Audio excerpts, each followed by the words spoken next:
Here. Councilmember Virasan. Present. Councilmember Wetstein. Present. Mayor Parham. Present. All right, acceptance of agenda urgency items. Accept the motion to accept the agenda or make a change, or if there's any urgency items.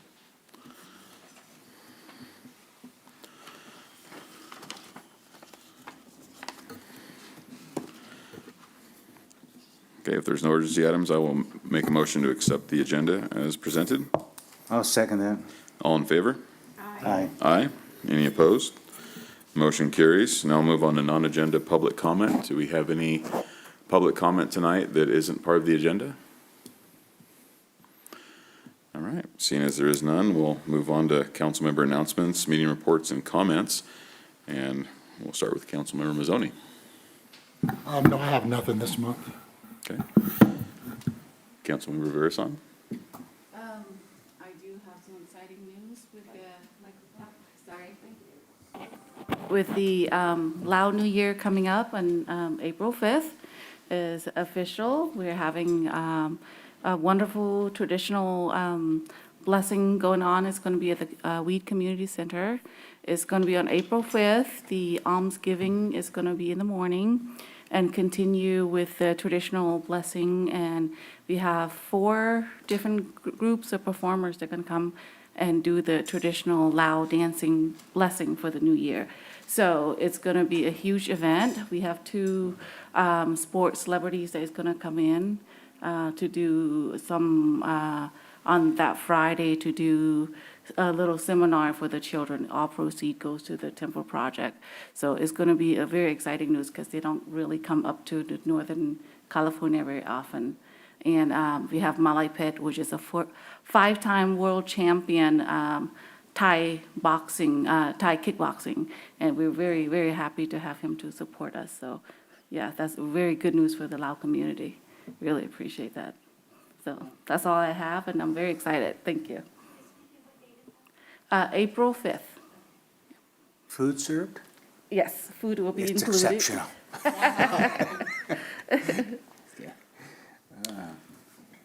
right, Councilmember Wetstein.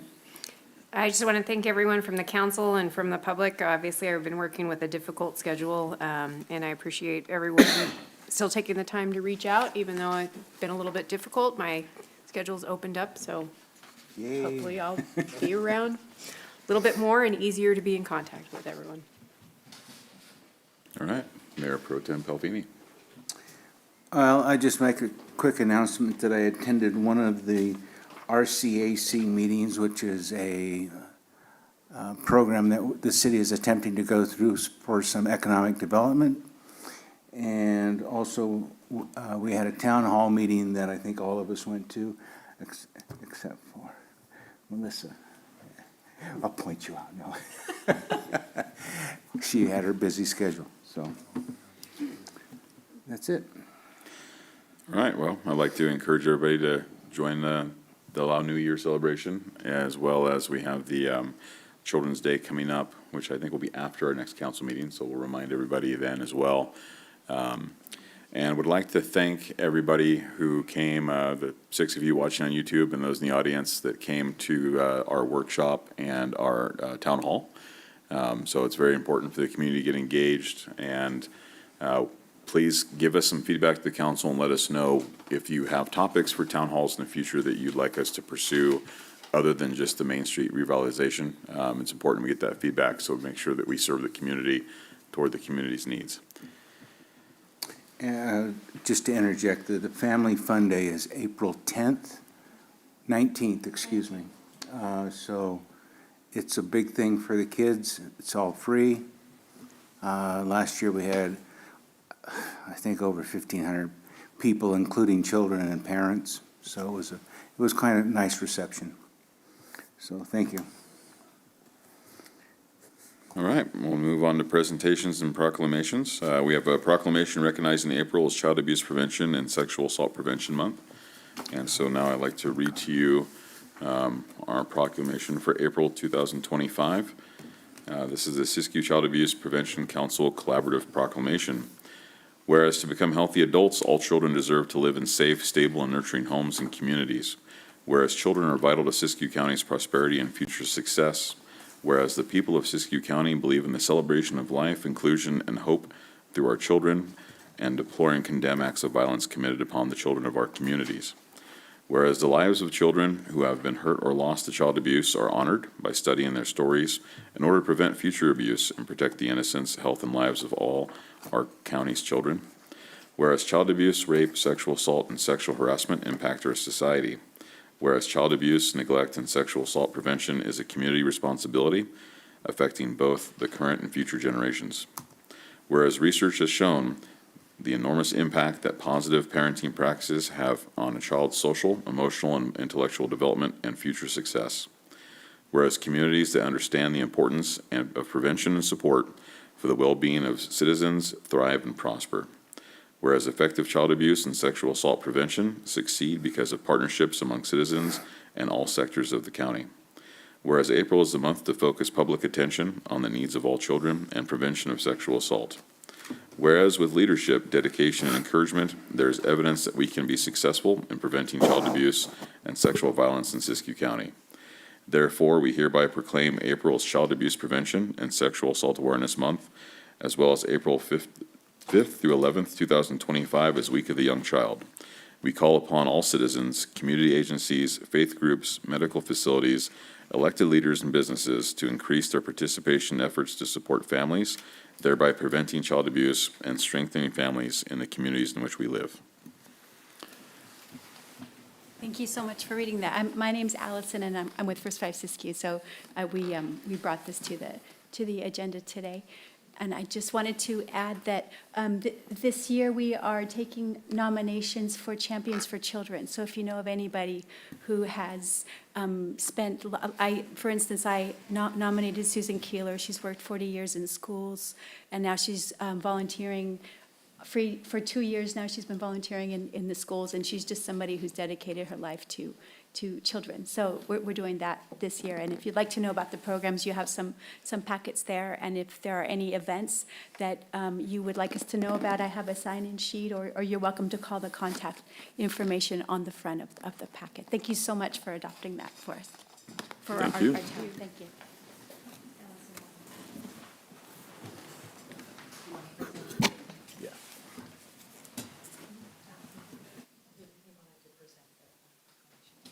Oh, nice.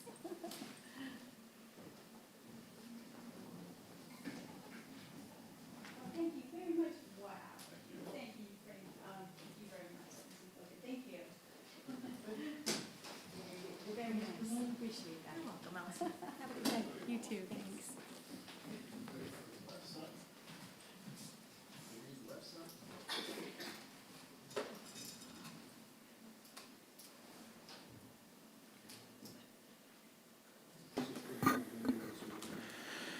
All right. We will now move on to the consent agenda. Item A, Code Enforcement. By motion, consider second reading and adoption by title only of ordinance number 481, 2025, adding section 16.04.145 to chapter 16.04 of the Weed Municipal Code pertaining to the occupancy of condemned property. Item B, Code Enforcement by motion, consider second reading and adoption by title only of ordinance number 483, 2025, adding chapter 8.10 pertaining to the unauthorized removal of shopping carts from retail establishments and to facilitate retrieval of abandoned shopping carts.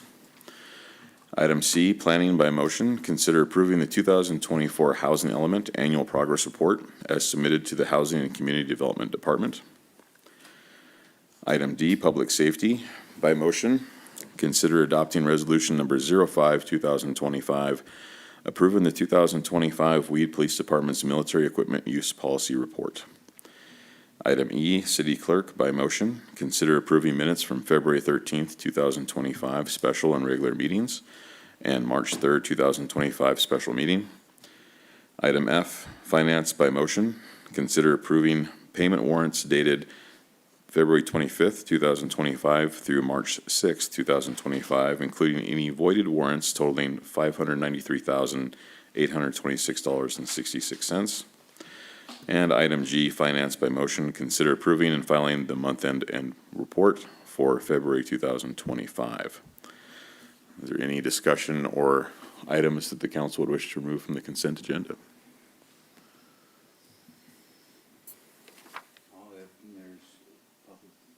Okay, so we're going to move forward. Do we have any public comment on the consent agenda? I'll make a motion that we accept the consent agenda as written. Turn on the microphone. I second. Okay, we have a motion and a second. Any further discussion? All in favor of accepting the consent agenda? Aye. Aye. Any opposed? Motion carries. Since there are no items removed, we will move on to regular council business. So item A was tabled from the February meeting. Public safety by motion, council will consider encroachment permit to close Main Street from Inez to Division on April 20th, 2025 for the 420 Festival from 0600 until 2200 hours, and waivers of Weed Municipal Code 9.16.010 and 9.16.030 for outside sale and consumption of alcohol within the event boundaries only. Outdoor consumption of cannabis is prohibited. And we have a proponent for the closure here. It's our 7th annual year, so here we are again presenting, and I unfortunately can't help that fell on Easter Sunday this year. Obviously, it'll be a long time before that happens again, so basically, it's the same as every year before. I just had a concern today, though, is how long it was gonna take for the footings and the things to take place in Heritage Plaza. Hopefully that's, the footings and the concrete and stuff are done in there, so we're able to still use the plaza for next month.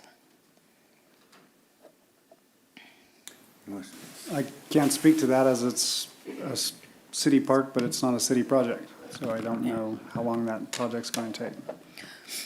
So just in case, then we would have to go back to how we did it the first few years, is basically just, shutting down the street and potentially having the music chairs, tables, and tents on Main Street instead of in the plaza.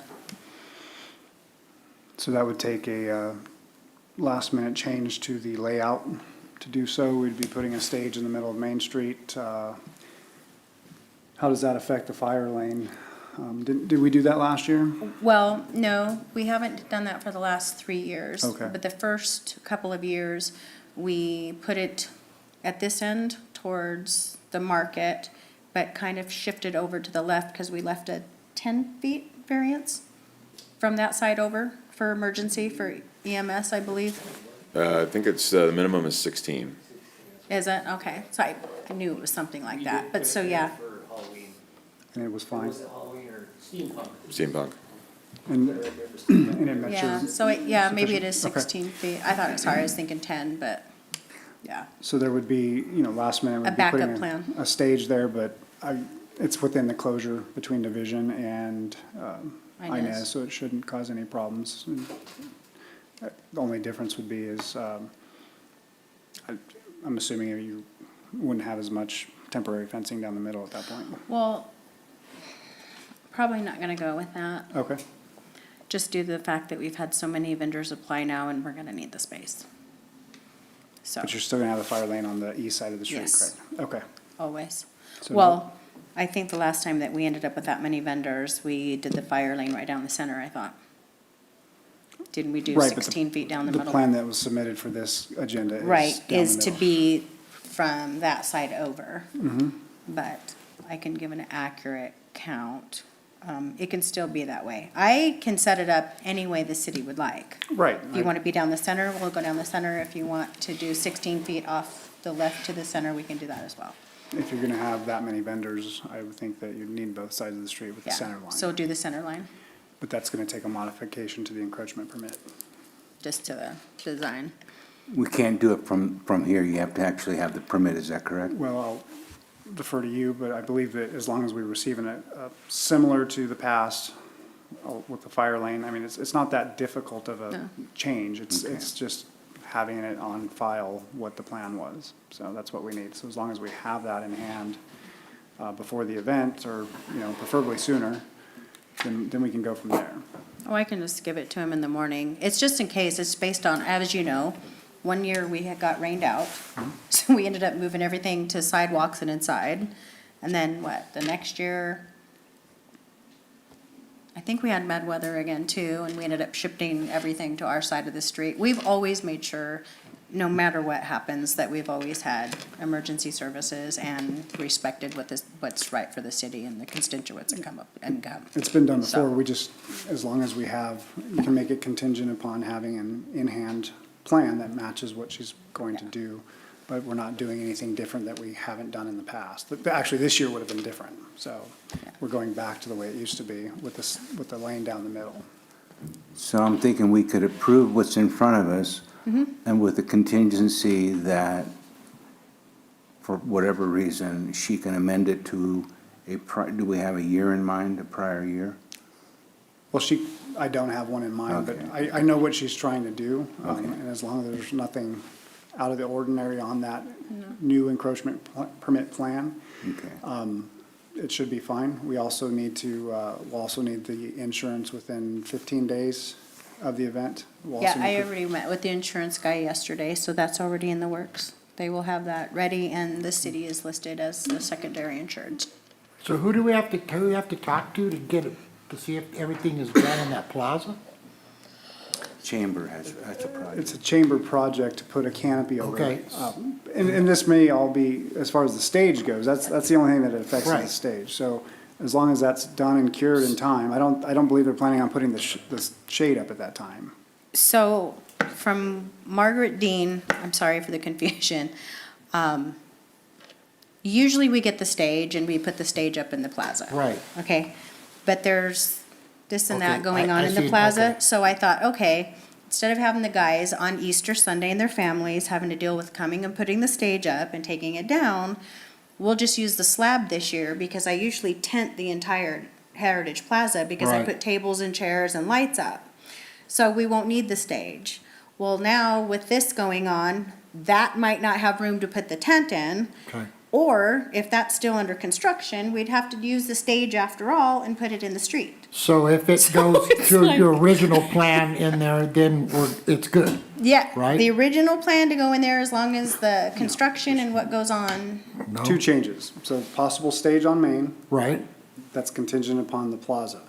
right. She will be moving, instead of having vendors on one side of the street, they'll be on both sides of the They'll be street. both sides like With an previous emergency years. lane down the middle. Okay, Right. that's, I just want to get it straight. And I believe that as long as the construction's done, I don't believe Chamber would want to put up just my personal opinion, put up a shade structure in April up here because of our weather. I don't think so either. I don't think we're out of snow season at that time, but, so she should be able to fit the tent inside.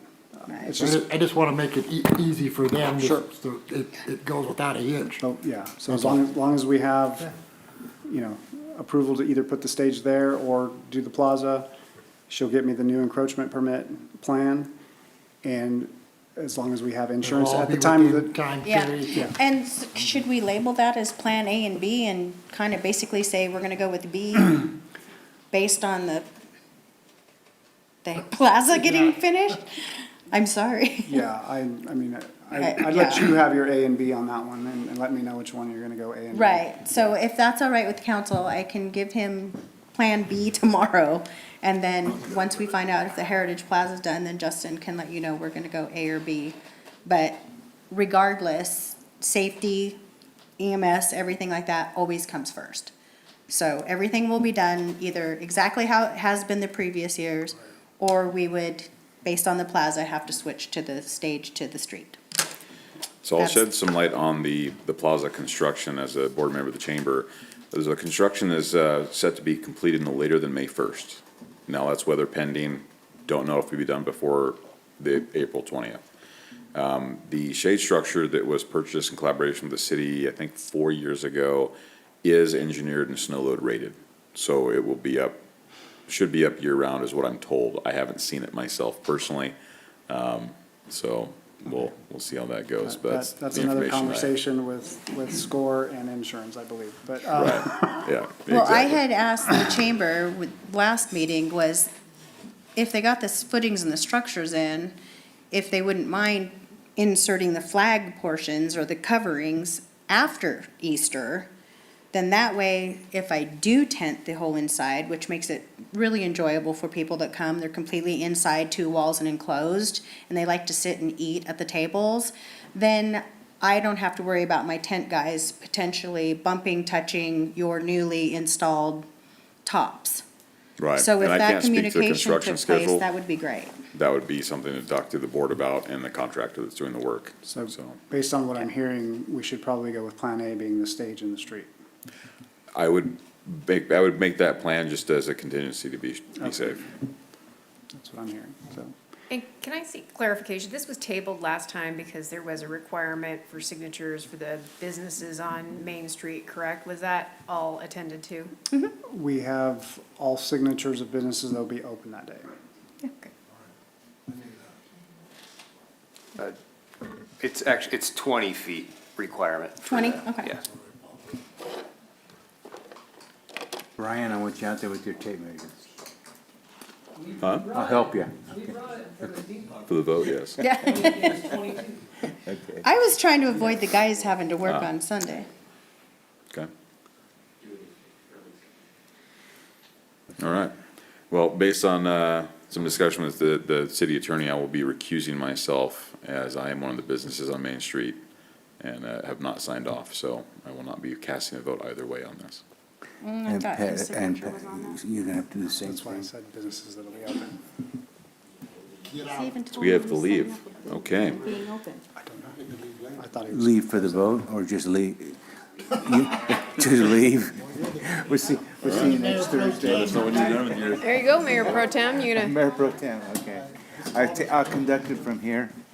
here you go, I'll give you this thing. When I say yeah, you swing it, okay?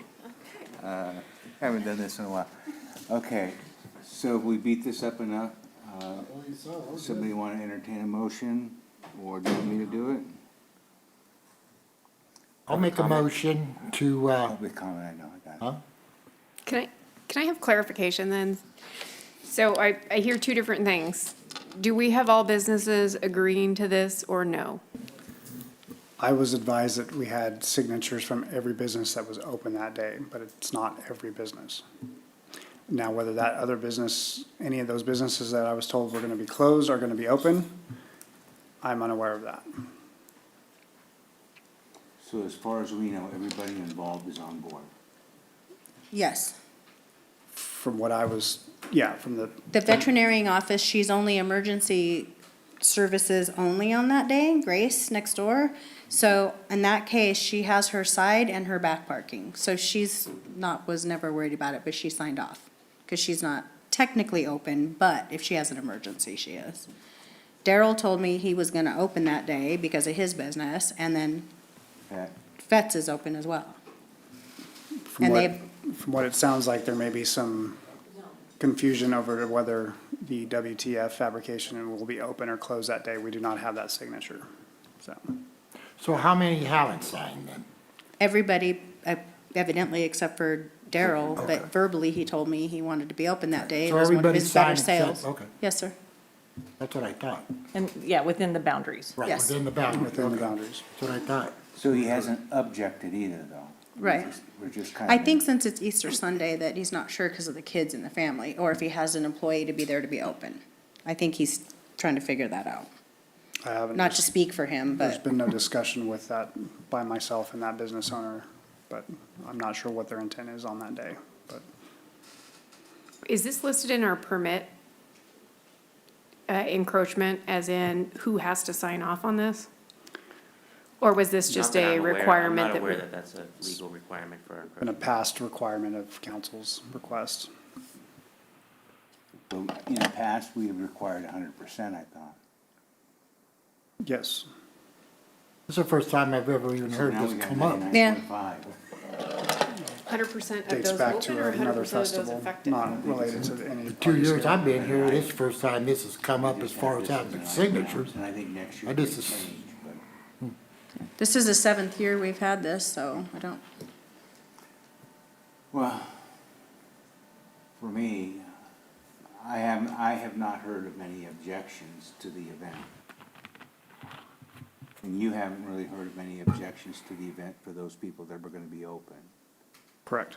Okay, so all we can do is base a decision on the feedback we have at this moment in time. Is that right? I mean, I don't know how we're supposed to guess if we don't have an answer. We don't have a yes and we don't have a no, so I'm not And sure where that's. I will also add that part of the requirement starting that was due to an event where they were actually going to close off downtown. You couldn't get in without a ticket after that event that caused some issues. That's where the council requirement came from. This is not one of those events. It's open, That was free before free my flow. time. Free flow street. Yeah. I remember that one, okay. Yeah. David, what's the required vote for the encroachment permit to pass? It needs a majority of the council present. So we operate under Rosenberg's rules, so that requires that you only count those that are present and voting. So since we have Mayor Parham and Councilmember Virasan are absent, they're not legally present, therefore you only need 2 of the 3 essentially.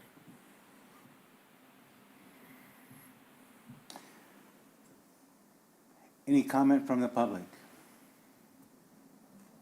None? Okay. Well, I make a motion, unless somebody else wants to do it, that we approve the encroachment permit based on the information that we have now. I'll second that. Just for clarity, we are approving Condition- either A or Or B. B. Either A or B. It looks like what was B is now becoming A. Is that what I'm still? What we're hearing now? approving is a fire lane down the center with booths on the edge line of each street, of the street, the edge line on the east and west, and the possibility of either a concert in Heritage Plaza or a stage, depending on construction at that time. Okay. Contingent upon receipt of insurance. And also insurance within 15 And days. also a waiver of the Alcohol. alcohol. Outdoor provisions alcohol consumption. As set forth in Within the event boundaries. the staff report. So that is the motion on the floor. Then I saw a motion. Not to repeat yourself, but you did well. Sound like you have experience. Do I get a second from anyone? I'll second You it. seconded? Okay. All in favor? Aye. Aye. I abstain. You abstain? Don't you have to have a reason? Then, because at that point, we wouldn't have a quorum. So I have to vote yes or no, is what you're telling me? If you abstain, then we're going to have to bring back, we're gonna have to draw straws to determine which of the 2 conflicted council members may participate so that we can have a quorum. So those are your options, Councilmember Whitstein. You can cause us to go through that entire process, or you can vote either yea or nay. feeling. This is our 7th year without any incident, any problem. It's family friendly outside. There's It's okay. no, We'll have a discussion up there. Yeah. but Thanks, Miss. So, I'll make it easy, I'll vote no. okay. The motion passes. Motion passed with 2 to 1. So you're Thank you. approved. Yes. and I'll bring it to you tomorrow, Justin, Okay. or Sandy. Preferably Sandy, and then she'll be. I'll bring it to you, Sandy. Okay, and let's get bring the- back in Daryl and Pat. I thought like this. You're on the corner, you get this.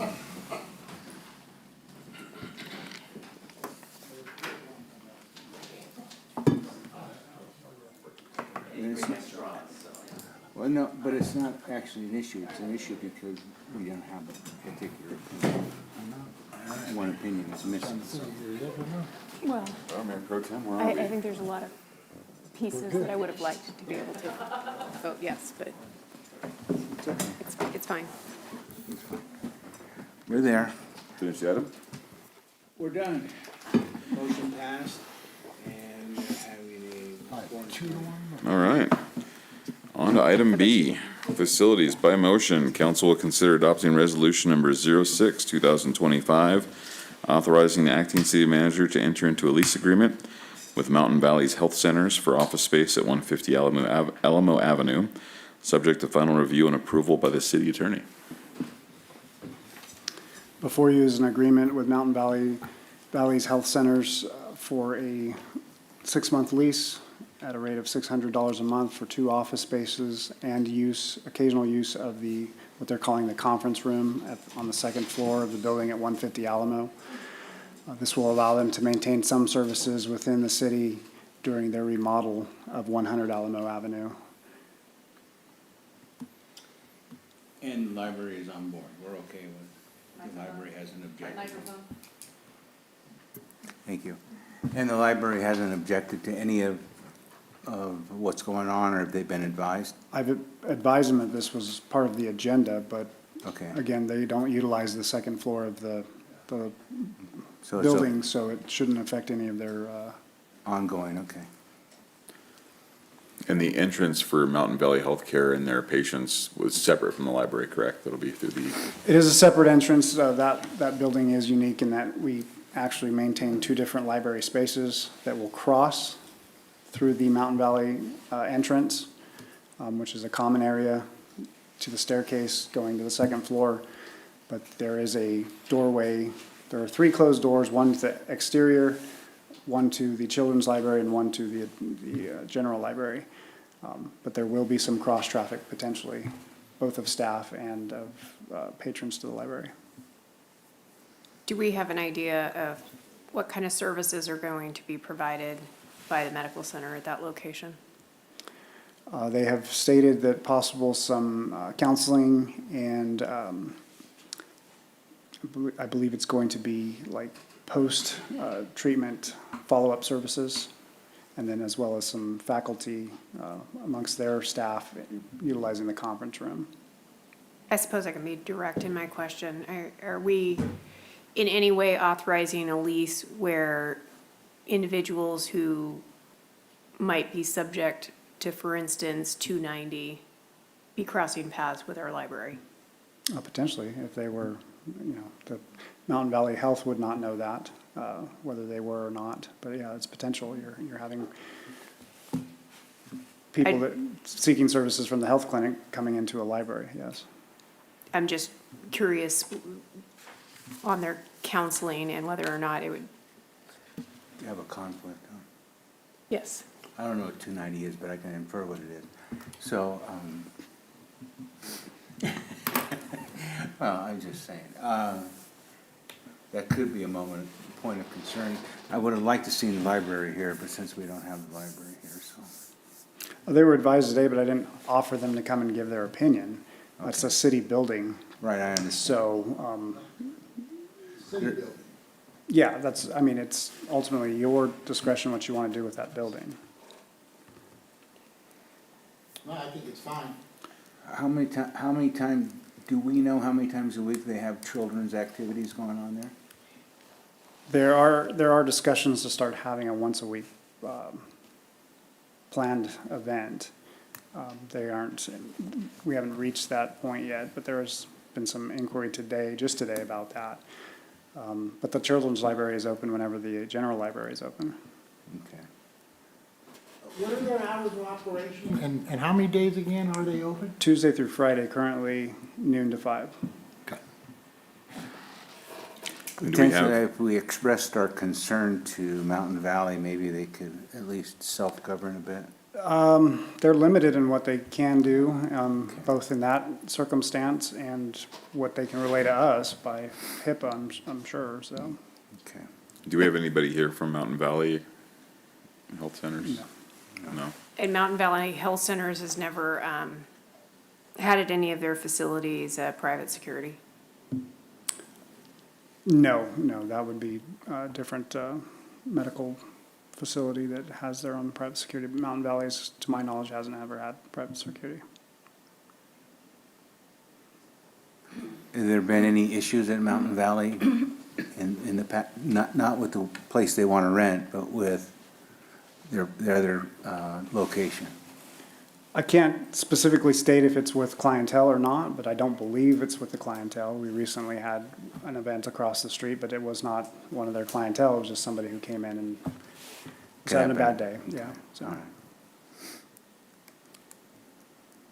That's a great concern because I know that in the summertime, the library do host a lot of children's event. As of my children also attend the summer programs there with the library with their free times and books and whatnot. So that's a good concern that we should look into and see what type of patients or what type of, that is going to be hosting, so. Right, well, I believe ultimately all they can tell us is counseling services. That's all they're going to be able to tell us. All right.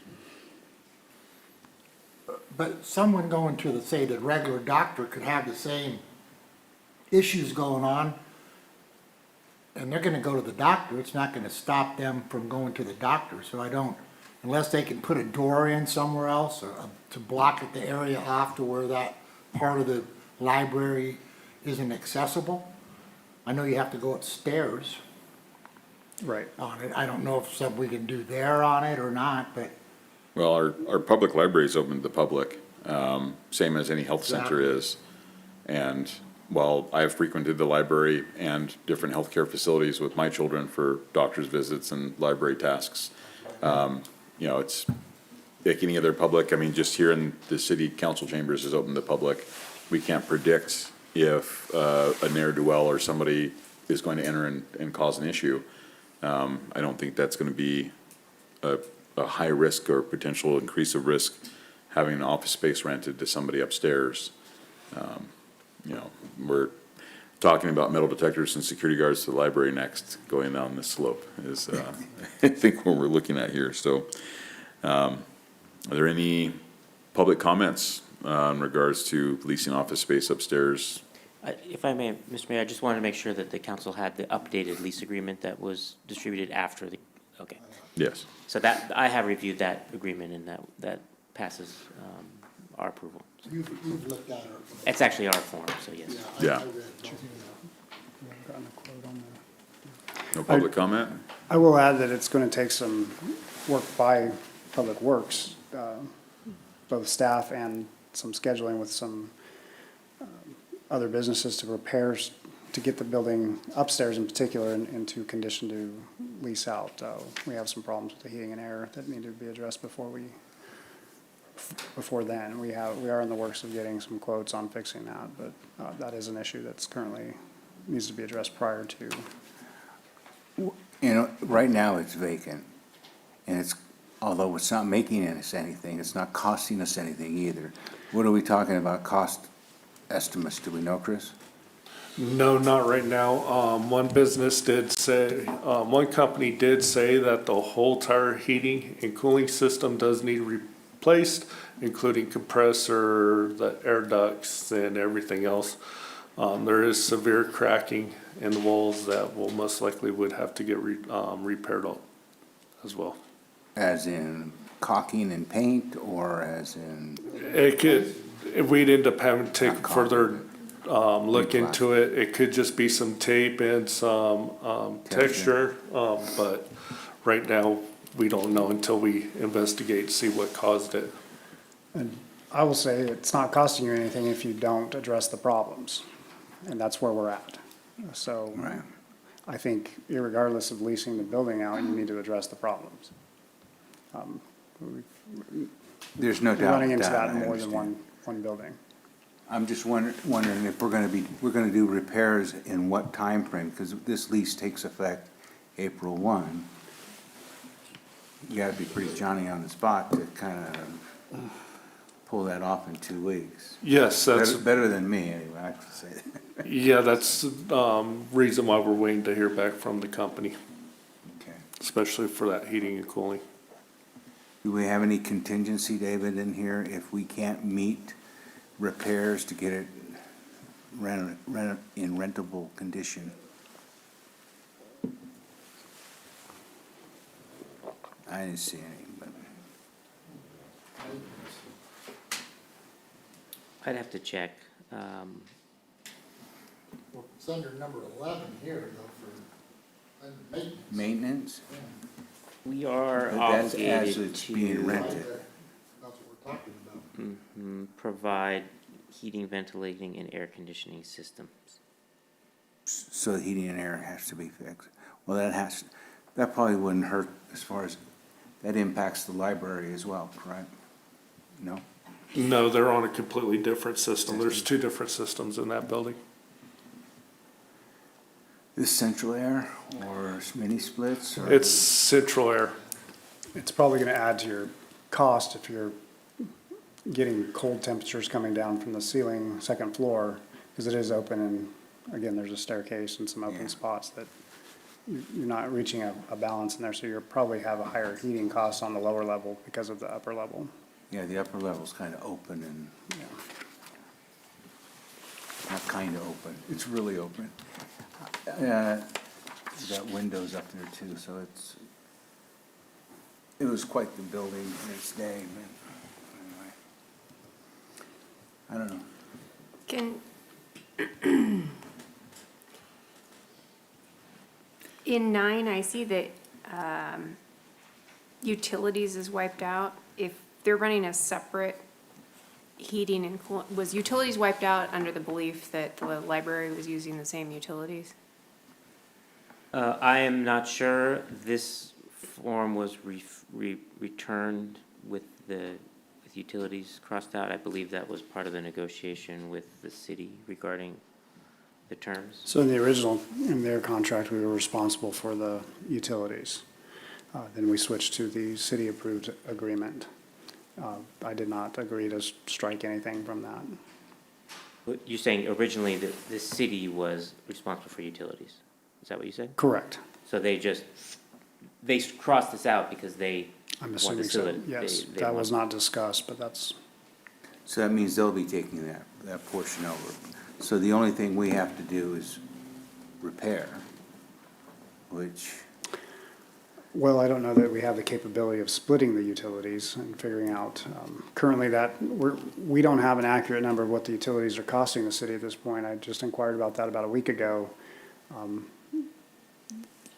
You're running bills of $700 in August and bills of $800 in December. And in between, you're fluctuating For heating, for utilities and for electrical, not specifically heating, but, I mean, there's other devices there. You're running, there's 7 workstations, there's, just, I'm sure there's a coffee pot and other things, but yeah, for total utilities, it's. but most of it's utilities. We must have 2 heat pumps, I'm thinking. I believe there's actually 3 in the back, if I remember correctly. Which one, again, I'm not a heating and air person, but which one's not working, I can only assume is the big one, but. Well, it makes sense that if we're heating the library sections, both sections, and the other part is not heated, not functional currently, that we're having a lot of bleed off from that heat system. So having the entire building in good repair and functional should alleviate some of that wasted energy. Right, and as Councilman Palfini mentioned, what the building was originally, it's not I doubt that there's a lot of insulation in those walls. The upstairs there's not insulation, there's not an attic, so you're just talking probably sheetrock, maybe some insulation. It was remodeled in the early 80s. So again, there's not much of a layer there protecting from the outside elements, and it has a metal roof, so. Well, my concern is if we're looking at an electrical bill right now of $700 to $800 and we add an upstairs with an extra heating unit and we're only receiving $600 in rent, I don't think it's unforeseen to say you're looking at an additional $300, $400 in electricity. So it's basically eating up the rent we're asking for. do we Or- know how many, I'm sorry. Chris, do you have a different view on that, or? No, I do not. I believe that it's possible we need a new ducting system up there as well. There is an upstairs furnace unit, but again, I don't know what shape the ducting is in. What I'm thinking, if we can negotiate higher rent, kind of what Melissa's suggesting, fixing the heating and air conditioning system may not be a bad thing, because we do have potentially future plans. It has to, if we do the repairs, that should add to the value of the property. Right. How much, what they're referring to is the conference room. That was originally an office space years ago. When I went in there today, there's no heating going on in that room, but there is a fan running. So I'm not sure what's occurring with that heating and air system, but when I walked in there, there's definitely air movement and that fan is running. So, it's blowing cold air. So I don't know that that's going to increase, them being in that room on occasion, but the two small offices are very small, so I can't believe they're gonna be heating, it's gonna take much to heat those two small offices. And then the bathroom unit is downstairs, so that's Do already we part. know what their schedule is for up there? Is it gonna be about the same as the library, or is it 5 days a week that they're gonna be seeing patients? We haven't discussed their schedule, but the library has the ability to seal off their general library and all their interior doors from that facility. Okay. So we could isolate that cost a bit. Potentially, yeah. We've got to get some people in there to take a look at it and figure out. But this was, I know it's coming to you with little information, but there's a narrow window because of their construction date of April 1st. They reached out to us. I guess it's been discussed with past city managers. Was it discussed a while back? It was discussed apparently in the spring. I had some contact with them in midsummer.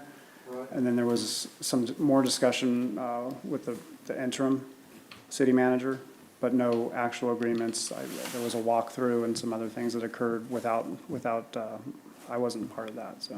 I did a walkthrough with the resource center. And whether we could make that work or not, we never came to any kind of conclusion.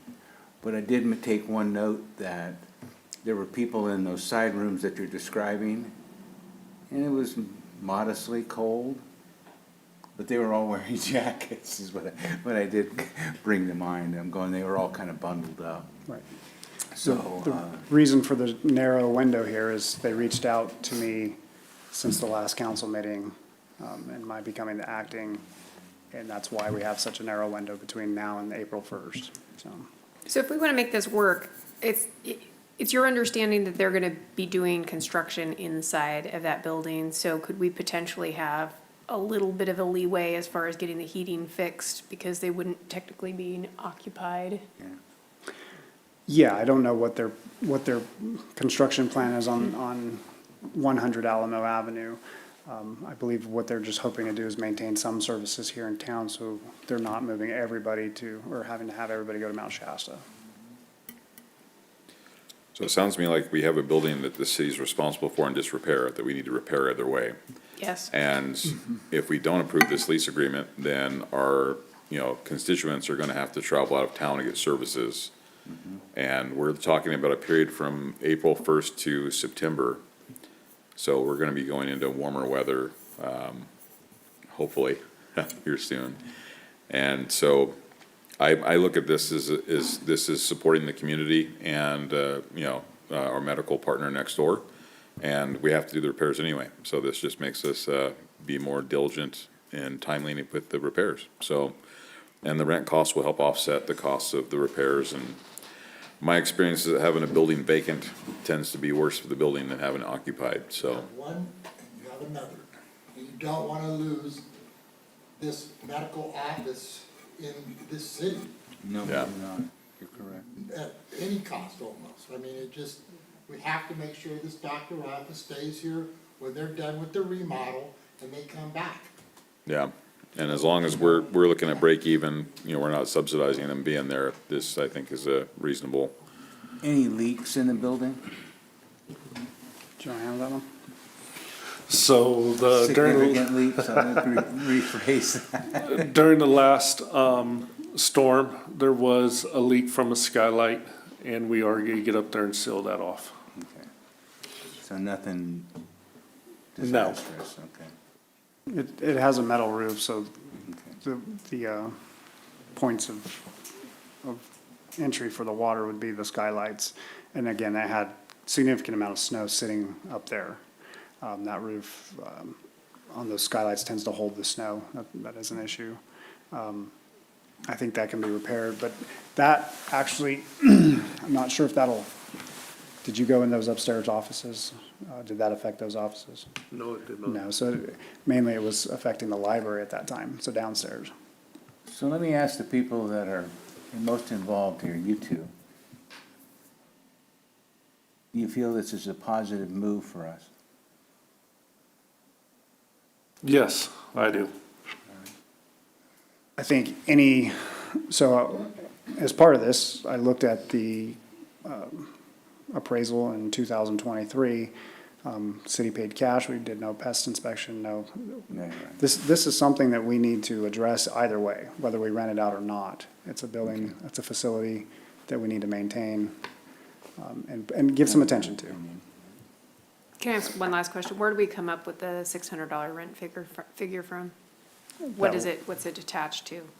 Again, I wasn't part of any prior discussion for rent, that came from them. So if that was an agreement, or not an agreement, but a verbally stated price, I did not come up with that number. That was what was supplied by the leasee. How many square feet do we have total, you know? What's that? How many square feet? I don't have that off the top of my head. I'd put it at 4,000, yeah. 4,000 square feet. Some of it's not usable in my estimation, but that's quite a bit of square footage. You've got, that's 50 cents a square foot. Is that, am I mean, doing that? yeah, I can get those numbers. I don't have that with me right now. 50 cents a square foot would be 800. So, But we need to figure out what we're doing now. right, and I don't want to squeeze so much that we lose a potential tenant. And as Mark said, we want to make sure we got Mountain Valley sticking around, so. I agree with that, but I want to make sure that we're It's at fair. least cutting even on the situation, and, it doesn't seem to me like 50 cents a square foot is all that much to ask if we're really at, 50 would be 800, that'd be a $200 boost. So you haven't really negotiated at all? Or? No, again, they reached out to me, said this was something we'd been discussing with the interim. This is something they had expressed interest in dating back to early 2024, it sounds like.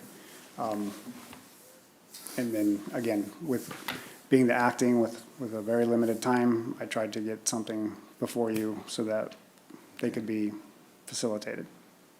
If the council is interested, it can have a special meeting, it can have a closed session with respect to this item. It is a real estate negotiation, so, Okay. it's up to the council, obviously, depending upon your schedules, but certainly, it's not April 1st yet, and there are other options if the council's interested in pursuing them in terms of meeting and discussing. Good idea.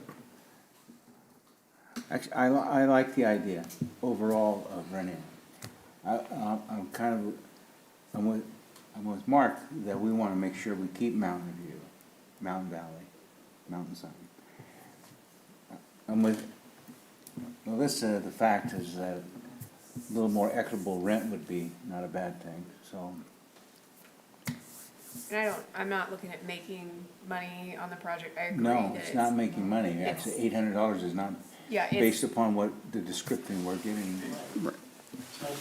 Business in this county. and I think it's very important. I think it's important to have a medical facility here. I hope it would encourage them to bring more medical facilities here. I think the difference between $600 and $800, making it a little bit more equitable, might be something worth approaching. Not saying that that would be the make or the break situation, but, there is going to be a cost, and I would like not to underwrite, additional costs to the city that should belong to the health center. So we'll have a special meeting. I think that's the only way. We either have to, there's no way for us to approve this unless we amend it. And if we amend it, then, You can approve it as amended, and then it'll be up to the health center to decide if they want to agree to it. You or can or direct we could go staff, table it and go back to you them. can and direct discuss. staff to negotiate a different rent price and bring it back at a special meeting for consideration. Let's do that. I Right. think that's the best. I think before we start talking about negotiating rent prices and looking at costs, we need to understand, what the operating cost estimates are going to be. The repair costs, we're gonna have to do the repairs either way. So that's a sunk cost to us. That has to be repaired. So I'm looking at this as, do we anticipate that the utilities and the city costs of use of that building to exceed $600? That's really the question here. Well, and wear and tear. So, I mean, as far as a stairway with a couple offices, I don't think that there would be a lot of wear and tear. They're certainly not gonna wear a hole in the carpet in 6 months. Now, David, in our contract that we have currently before us, does it have any statements in there for excessive damages? So, somebody accidentally lights a garbage can on fire or something like that. Well, they're gonna be liable for damages that they cause Yeah. under our agreement. And that- Excuse me. that's generally what most rental contracts have, Yeah, so. So I think we're splitting frog hairs here over $200 for that facility on a short time frame myself, but Well, at least that money there will pay for libraries and other costs for their heating and their utilities. And if you don't do that, then guess what? The city keeps paying that bill. yeah. So I'm not saying not negotiate it, but I'm saying don't walk away from this. That's just my opinion. We're paying the bills and repairs either way. At least this keeps our medical facility engaged and in town during their remodel. So. Any further discussion from council? We beat the hell out of this. We say we worked it all over the place.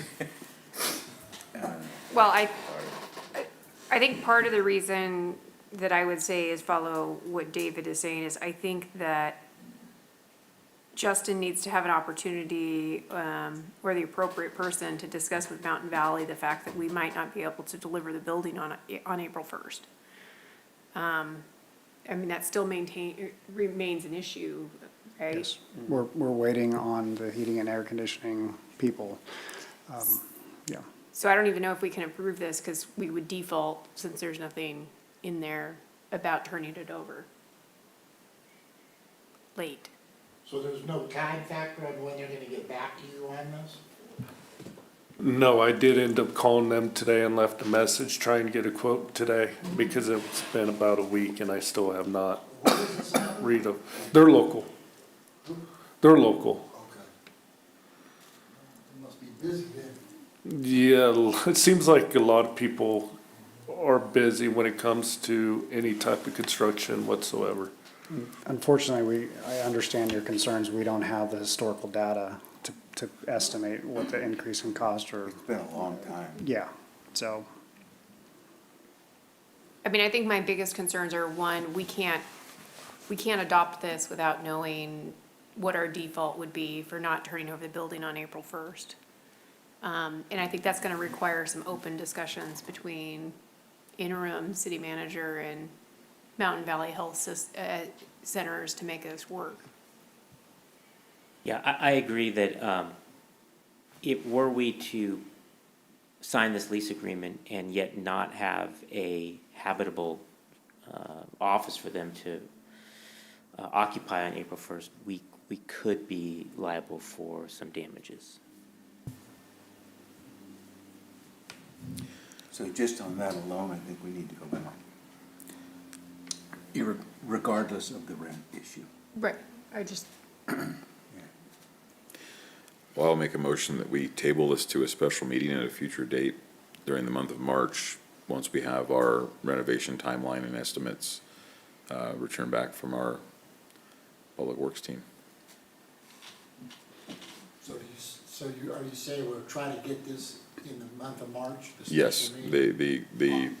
the motion is to table this for a special meeting in the month of March, pending the timeliness of when we get our estimate from a contractor for the repairs needed to the building. So that I'll we know second that the that. building's prepared, second that. ready for the renter. Are you also directing staff to continue negotiations, or is that something you guys will deal with at the special meeting? I think that's something I'll have to deal with at the special meeting, because at this point, we don't have enough information to make an informed decision until And we I would know when recommend we a can closed be. session for that meeting. Yeah. That's a good idea. Do we have to notice that? Is there a notice requirement? Do we need to Yeah. set a date now?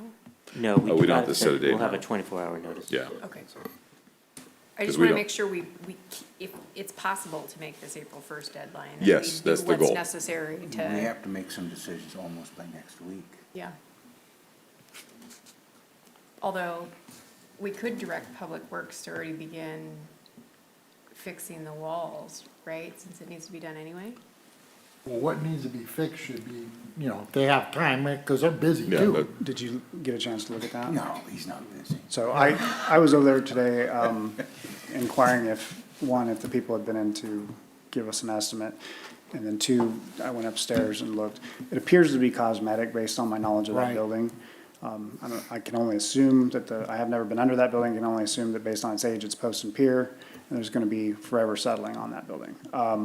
That being said, it appeared cosmetic sheetrock issues, that should be not difficult to fix, but it might also, it will require some paint, so.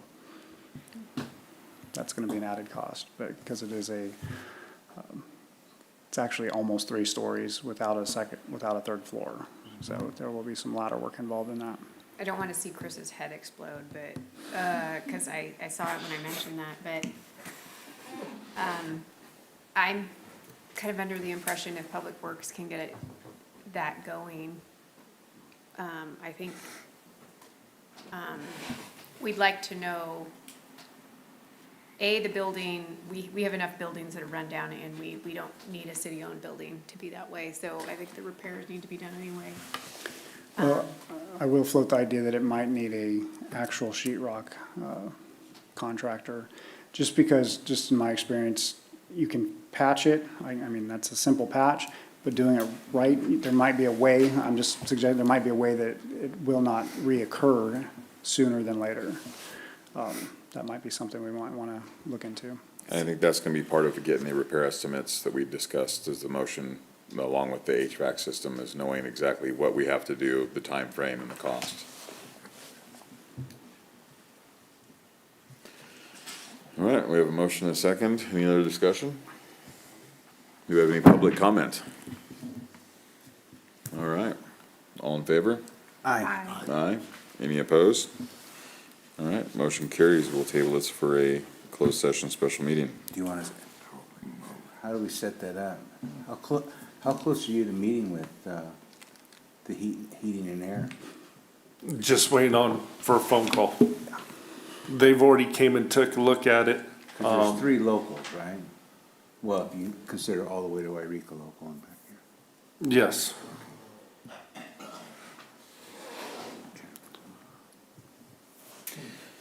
All right, well, hopefully we'll have an answer here by next week.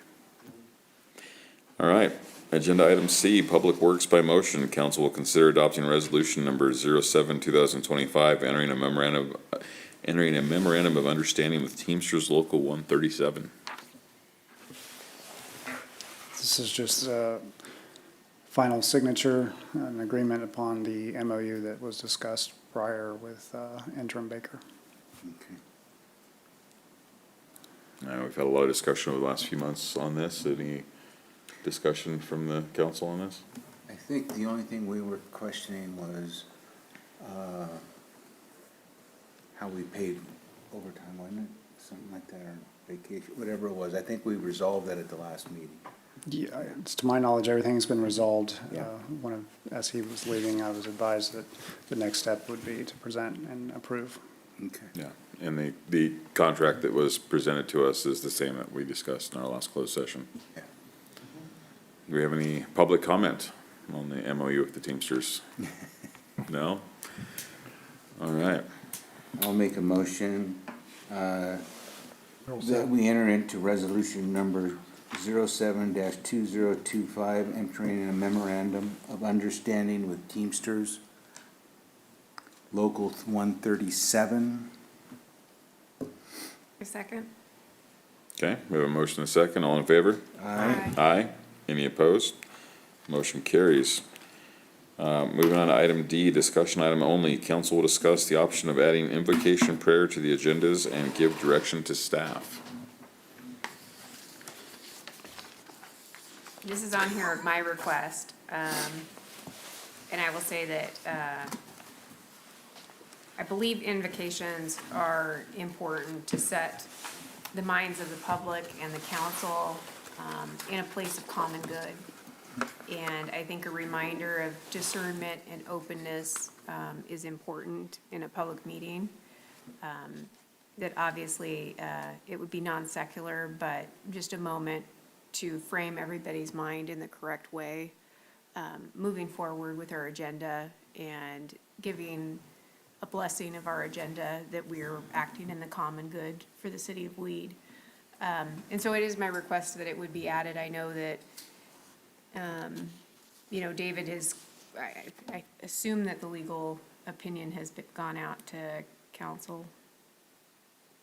I have not issued a written legal opinion to council on this. I'm happy to discuss orally this evening the legal implications and viability or whatnot. But given that we didn't have, I was not directed by the city manager or majority of the council to put substantial work into this. I just prepared some notes for this meeting. So I'd be happy to go over that now if you're interested. Well, I guess, do we have any discussion or questions from the council, opinions regarding having an invocation at the beginning of the meeting? I'll start. I'm not in favor of invocations. Invocations always are indicative of religious thought. That doesn't mean everybody's on the similar. I understand that there is particular common good. I don't think most of us would be here unless it was a common good, but I believe it creates a secular attitude, so that there's individual feelings towards all of that. Personally, I will tell you that I am agnostic, and I don't care. But I do care about making a prayer, and I don't like it. And that's just plain and simple for me. And I'm not here to hurt anybody's feelings. On beliefs and whatever, it's just not my personal beliefs. And so that's my 2 cents, 4 cents, 6 bits a dollar. Okay. So that's just difference of opinion. This is a tough one, but who would do the prayers?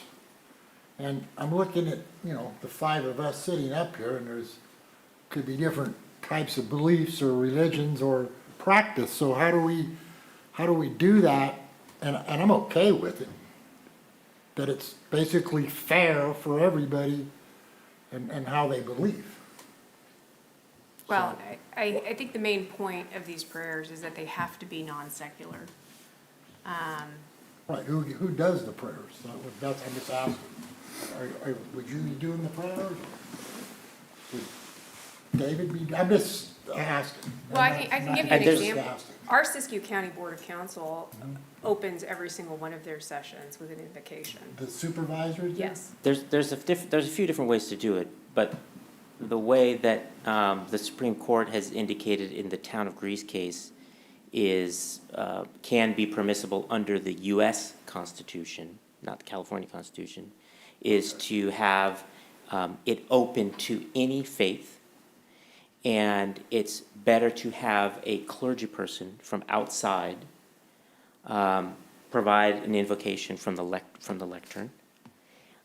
So normally they just, you let the community know that this is open, and you allow any faith, practice to come, and they can provide their invocation. There are some councils, and and maybe boards that, where the individual council members provide an invocation. Some provide a specifically religious invocation. Some provide simply, you know, a nice quote, maybe sort of a secular invocation. There isn't a lot of law on that, but given that under the U.S. Constitution, the idea is that you are not preferring any one religion, having it limited only to council members, of which there are only 5, could potentially be a problem. And I think there was a case out of Virginia where it was council members providing invocations, and it was a district court case, but it came out and said that that did violate the Establishment Clause of the U.S. Constitution. So if you are going to go this direction, my recommendation would be that it be open to all faiths and just invite any Have to be. clergy person. I think we have one general counsel client where maybe, you know, they don't always get someone to come in from outside, and so they're, you know, maybe 25% of the time it does end up being a council member that provides an invocation. And so there's, you know, there's probably some wiggle room there. But that's under the federal constitution. So under the state constitution, you guys need to understand there's also an establishment clause that's similar, basically the same as the U.S. Constitution. But there are also 2 other clauses. There's a no preference clause, and there's a no aid clause. And we do not have California Supreme Court decisions with respect to those 2 clauses on how they apply to a legislative invocation before a legislative body. So there is uncertainty until we actually have a decision from the California Supreme Court on those issues. The Freedom from Religion Foundation is out there, and they have sued different cities, you know, for issues like this. Usually they just settle them. But you should be aware that there is some risk, and that's mainly because Through the California California. Constitution is the no aid clause in particular could be construed to say that even because they have applied that to high school graduations, for example, and they said that that's impermissible. But high school graduation is different. That's just like a once in a lifetime event for children. This is something that happens every month, our council meetings, and it's not focused on children. So there's obviously some differences there. But in any case, you would want to open it up to everyone, you know, have it rotated, not ask or compel anyone to participate in the invocation, and the invocation should refrain from denigrating other faith traditions, obviously. So that's essentially what I would have written to you guys, and I can provide more detail if that's the will of the council, Great. but I did want to make sure that that was all on the, The state of California would have an issue. it may have an issue. Yes, and I think there's the fact that it's been a longstanding tradition here in Siskiyou County in our Board of Supervisors. You know, I feel that there is a lot of individuals in our community who feel that our board should be in reflection on making discernment, and I would not want to foreclose them from not being able to help guide the board in their own way. And, you know, I understand, Ken, your position, but on the opposite hand, to not allow those people to express an invocation before us is also saying that a preference of being agnostic is going to prevail over their views. And so I would agree that it wouldn't be an invocation for every single one. It would, you know, I would personally say it needs to be open and recognized. I know we have a very large contingent that is also coming in that's supplying very good resources to Weed and doing some building and expression of their faith also might be very important. But I wouldn't want to foreclose it from community members who want to help guide this board. And usually it's a chaplain at the Board of Supervisors, but I know that there is a number of individuals who, in various backgrounds, who could, if they chose, to present an invocation. I think putting a prayer is good, but it is not for myself. My personal opinion is that I am a Buddhist, I am a spiritual person, and I feel like if we put a must prayer, it's going to be indicating that we have to be that religion, or the indication that this is what we're setting for everyone to be, or everyone to practice, or everyone to follow. It's not a bad thing, but I believe that it might put a little bit more pressure on how I was to believe or understand, or putting myself or leading towards the faith. As of myself being open to being spiritual, being a Buddhist, being, it will be hard for me to really fully understand. It's a different religion. It is not a bad path, but I believe that in religion itself, every religion teaches you how to be good, but it's the implication of how people really direct it towards their life or towards everyone else. So that's my personal opinion on that. Mr. Mayor? Well, as it has been put several times before, this would be a non-secular, open to all faiths to come and give the invocation. So I don't see where this would be something that would be specifically for or against any particular religion. I do see where, this could be very interesting if the public decides to run with it on, I have seen in my past a lot of interesting faiths, so to speak, outside of what are commonly faiths in the the United States of America. So it could be opening the doors to some interesting implications from a various diversity of belief systems. But again, if it's a non-secular invocation, then it shouldn't lean toward any one particular belief system, and I won't name out different systems because I'm sure I'll leave somebody out and they'll be upset. But that's why this is a discussion item. This is not have to make a decision today, but I would be interested in public feedback on this. I know the public here is very limited tonight, and but this is where I appeal to the 6 or 7 YouTube viewers, and to share with the rest of the community, and to please send us your thoughts on that. Email us at the city, let us know. Email the council members. Please don't burden our staff. They're very busy. But all the council emails are available on the website. Email us, let us know your thoughts on tonight's discussion item, and so that we can carry that forward and consider this discussion further. I just want to say what I think. I don't want to step on anyone's toes, and that's not what I was getting at here.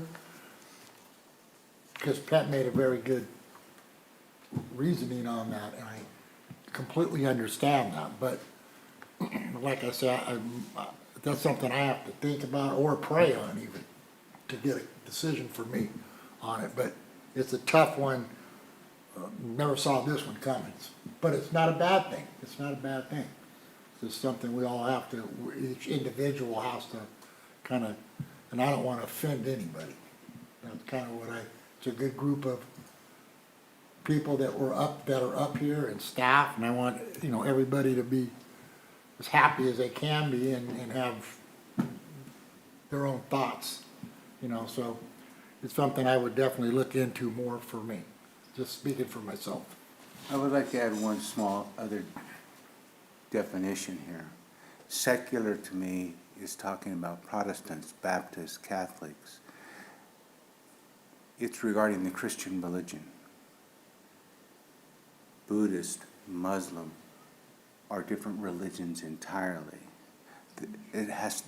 Secular has to do with the Christianity and those religions within that theme of Christianity. When you're talking a whole different religion, I don't think secular has something, we can look at the definition if you'd like. I could be wrong, but I don't think so. So anyway, I just want to, again, I just don't think it's proper to have it up here on the dais or dais or whatever. Anyway, So the definition of secular is I think I knew you'd look it up. attitudes, activities, or other things that have no religious or spiritual basis. Something, secular is the opposite of religious. Okay. Sectarian, however, refers to a religious sect. So a Protestant, a Baptist, you know. But I think probably it would apply to, you know, a Reformed Jew as opposed to an Orthodox Jew, as opposed to a conservative Jew, you know, a Tibetan Buddhist as opposed to a Zen Buddhist, you know, I think sectarian refers to a religious practice. Secular is non-religious. So you can have a secular invocation, an invocation that just says, you know, I want everyone to consider the gravity of the decisions that we're gonna be making, and, you know, hope that we can all work together to create a better city.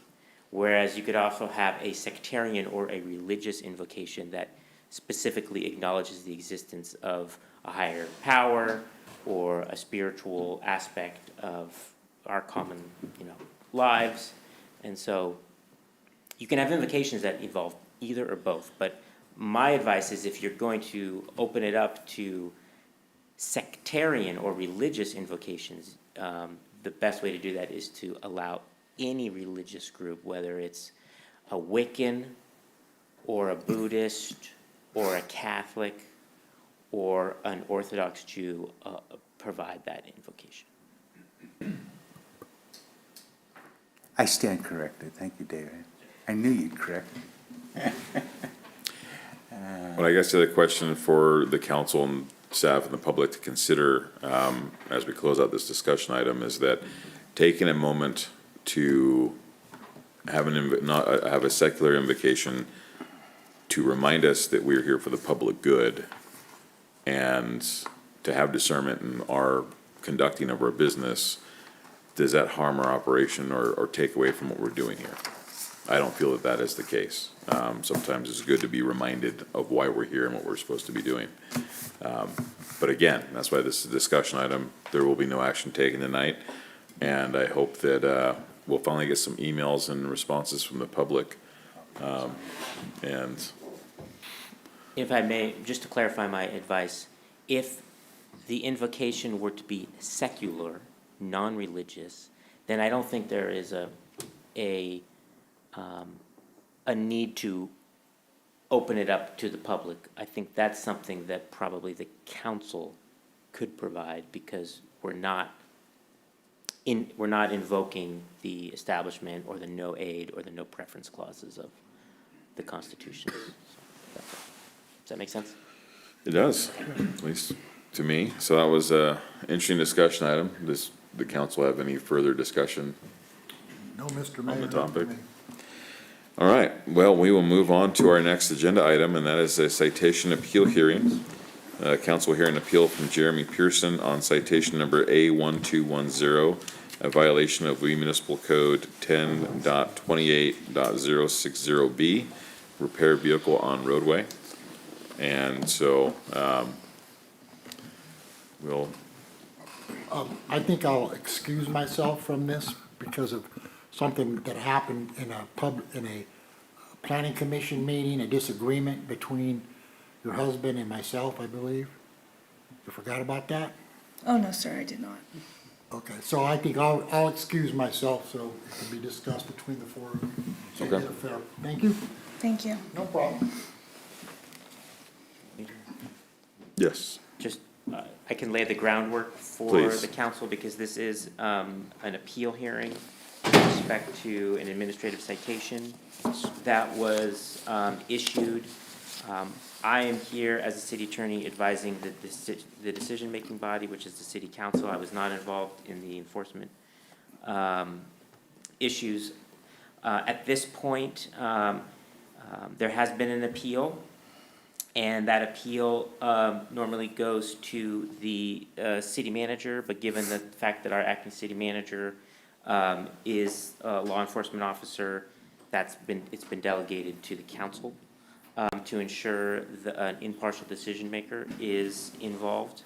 Under our code, and we are operating under chapter 19.01 for administrative hearings, we do not operate according to the technical rules of evidence. Any relevant evidence may be admitted if it's evidence on which reasonable persons are accustomed to rely in the conduct of serious affairs, regardless of the existence of any common law or statutory rule that might consider such admission improper in a civil or criminal proceeding. However, you do have the authority to exclude irrelevant or unduly repetitious evidence. Based on our code provisions, the notice of violation, the administrative citation, it shall be accepted by you as the hearing body as prima facie evidence of the facts. You shall allow the appellant the opportunity to testify and present evidence about the code violations, but it would be their burden to overcome the prima facie evidence of the citation.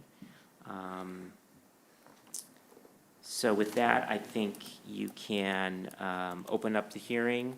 You can hear from the enforcing officer, and then you can hear from the appellant and ask questions as you see fit. All right, we will go ahead and proceed to open the hearing, and I guess we'll be starting with the enforcement officer. It's Officer Yingling. I have him, he'll be coming up.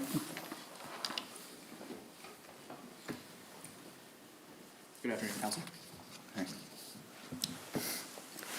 So, on the February 28th, 2025, approximately 9:13 in the morning, I observed a municipal code violation of 1028.060, paren B. Contacted Mr. Pearson, advised him of the violation. He was given approximately an hour to subside the violation and move his operation from the roadside into, I believe if I rolled-taped it out, it was 93 feet from where the commercial vehicle was parked into his business, which is just across the roadway. At approximately 10:10 hours, I recontacted him, and he was still actively working on the commercial vehicle. I believe it was a starter. I just advised him that he was given a permissible amount of time, and he would be receiving an administrative citation for the violation for not clearing it up in time. Okay, council, questions? So the ticket was for not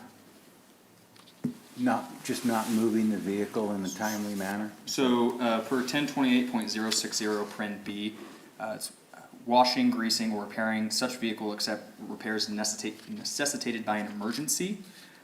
So he was issued a citation for that, as he was warned numerous times in the past, as well as an hour prior. He was still actively working on the vehicle.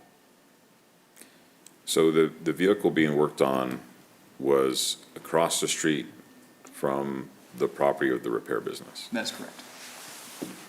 Now, what property was the vehicle on? Was it on public right-of-way, like roadway? Was it on someone else's parcel, like?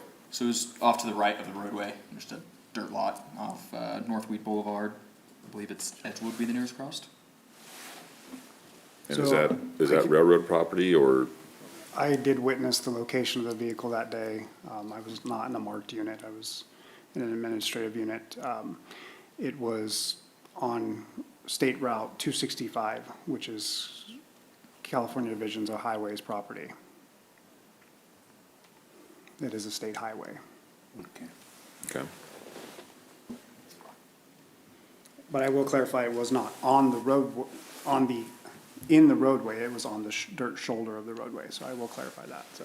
But it's still California Division of Highway property. What were the weather conditions? Clear sunny day. How long was the vehicle worked on approximately after the citation? I believe I had to go handle some other business at the time, so I'm not sure how long it was remained there, but when I asked him, the second time I contacted him, how long is this going to take, he said approximately another hour. Okay. So at that time, it would have been there several hours. Can I ask a jurisdictional question? What's our definition of roadway that applies to 10.28.060? In other words, if this is a state highway, is it a roadway under our municipal code? I think we would just apply the common sense definition of roadway here. I don't think there's any special definition in our code. And it would apply to city streets as well as state highways. I mean, it would. So we're not responsible for any maintenance of that roadway. It is a roadway within the city of Weed, within the city limits. We respond to calls for service on that roadway. The only roadway that we don't do that is per agreement with California Highway Patrol to Interstate 5. So we are responsible for all traffic collisions and any crimes that occur on that roadway. And the roadway just is from like Ray's Market to the freeway, right? Correct. I believe it's possibly the shortest state highway in the state of California. Have we ever issued warnings to this particular individual before? I don't have that data. We have had conversations about trucks on that roadway.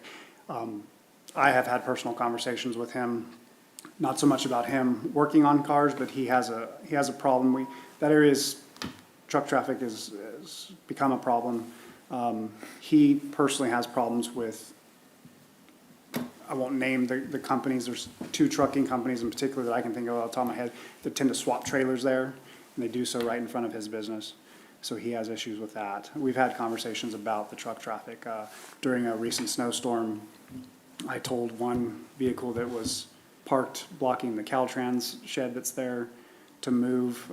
He was waiting for the business owner, and there was some, I think, a miscommunication between that driver and him as to what he was told. I went back and clarified that I wasn't telling him he couldn't wait for the repairman to come. I just needed him to move so Caltrans could plow out their cinder shed. But there have been discussions regarding trucks. I have not personally told him he cannot work on trucks there. I don't know if this officer has or not, but. Not to my recollection, contacting him specifically. When you contacted him, did he seem aware of the municipal ordinance? He did. He made a comment indicating he is aware of it. After citing him, how long afterwards was the vehicle moved? I'm unaware.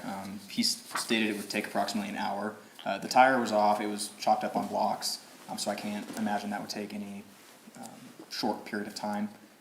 So it appeared that the vehicle needed to be completely repaired since he had torn it all down to that point before he can even put everything back together and get it back off the roadway into his lot.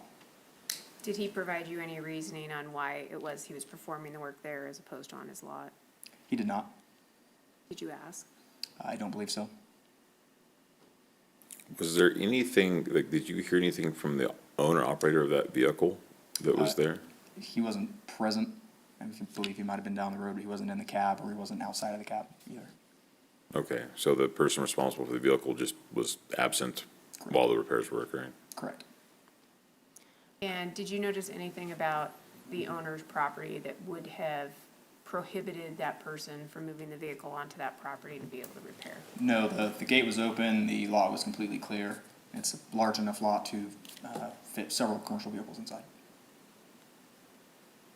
Councilmember Wetstein, I have clarified the term roadway whenever you're interested. Yes, when you're ready. Under chapter 10.04 of our municipal code, there's no definition, but it does provide that the vehicle code definitions shall apply. And under section 530 of the vehicle code, roadway is that portion of a highway improved, designed, or ordinarily used for vehicular traffic. Can you read it again? Improved? A roadway is that portion of a highway improved, designed, or ordinarily used for vehicular traffic.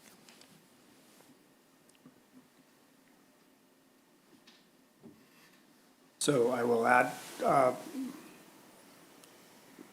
cannot, that was not a paved section of roadway. That is a dirt shoulder that the vehicle was on. So it's not necessarily on the paved portion, just to clarify. So it would not be a portion of the road that was particularly used for movement of traffic? Correct. Have we had historical roadside repair issues in the city of Weed in the past, or? Yes, this ticket is often, or citation's often issued in the South Weed area, particularly on Shastina Drive, Black Butte Drive, and Vista Drive, where there are no dirt shoulders. We have issues with roadside services as far away. Farthest I've ever contacted is Sacramento, where they're actually doing major mechanical work. They're dropping transmissions, there's pans of oil, and that's where we're running, that's usually what draws my attention, is when there's chemicals or fluids that are potentially gonna spill into our DIs or onto our roadway, which does cause damage to the roadway as well.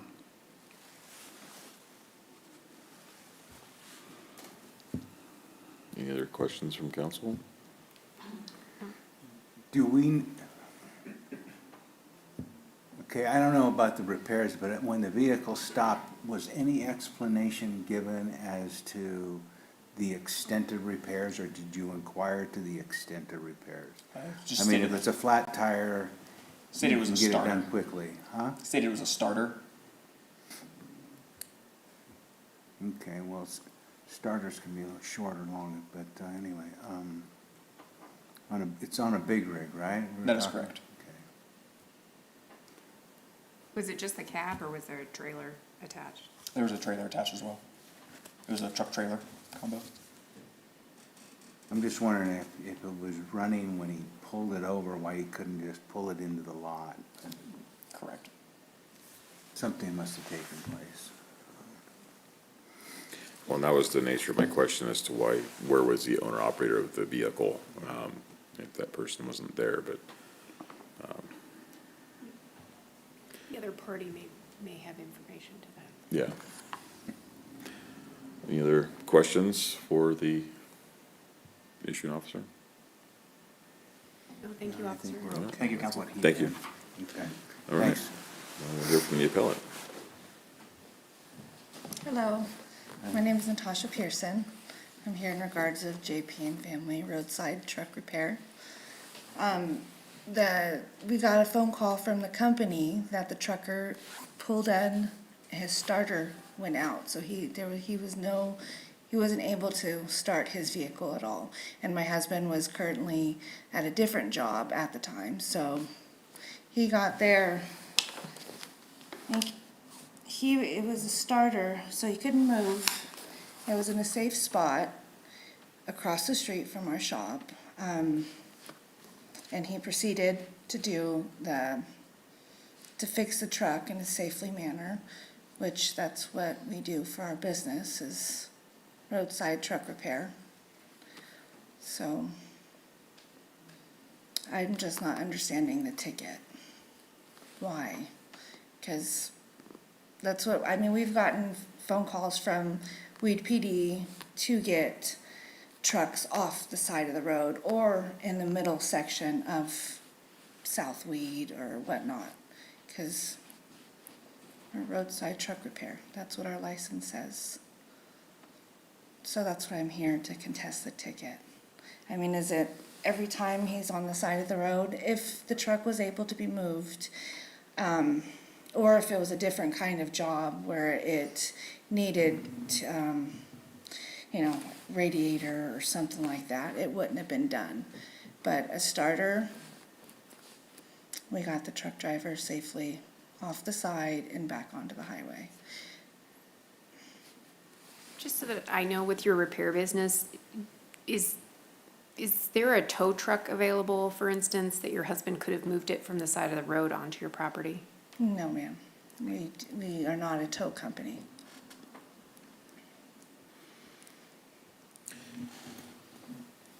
Do you utilize other towing companies to move vehicles if not, if you can't move them? So I know there's Black Butte, they have a big rig tow truck. I'm not sure, I think that's probably the only one. Yes, sir. but- We've used Black Butte normally that's who we call if we are unable to fix the truck and get them off safely. So that's who we contact. So what was the time frame that officer gave the ticket while your husband's fixing it? He was there, not a full hour and a half. That's what our cameras show. Because we have cameras on our shop property, which I submitted a picture of the truck and the trailer across from our shop.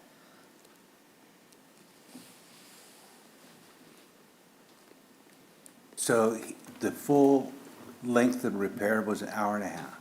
Yes, he wasn't there longer than an hour and a half.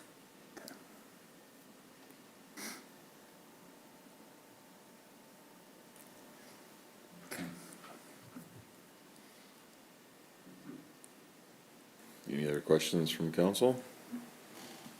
No, I I think I think, have what I need. All right, and I would ask for public comment, but I don't think we have any public here besides the officer and the applicant, so. do we apply for a public comment when an appeal is? Yes, you, Really? Yeah. I'm just asking, I wasn't sure. Do you guys ask for public comment in court? It might be helpful sometimes. Okay.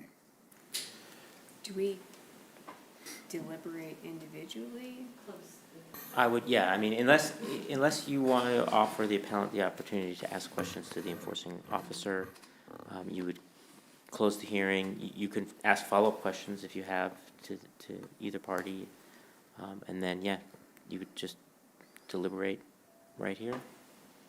And hopefully, if you need to continue the item, you can do that. No, we can do that. Otherwise, you can either affirm, deny, or modify the, Is the officer still there? citation. Okay. Well, I think it'd be only right to give the applicant a chance to ask questions if so desired of the issuing officer. So, if you have any questions for the officer in regards to the violation, the ticket. I'm just curious why he was cited off of the roadway, and that's, on the citation, it is on roadway, so that confused me, and you gave the definition of the roadway. So it just, that was my confusing part, really, because he was off the roadway and on a dirt road, and it was a safe spot where he was conducting his business. So that's,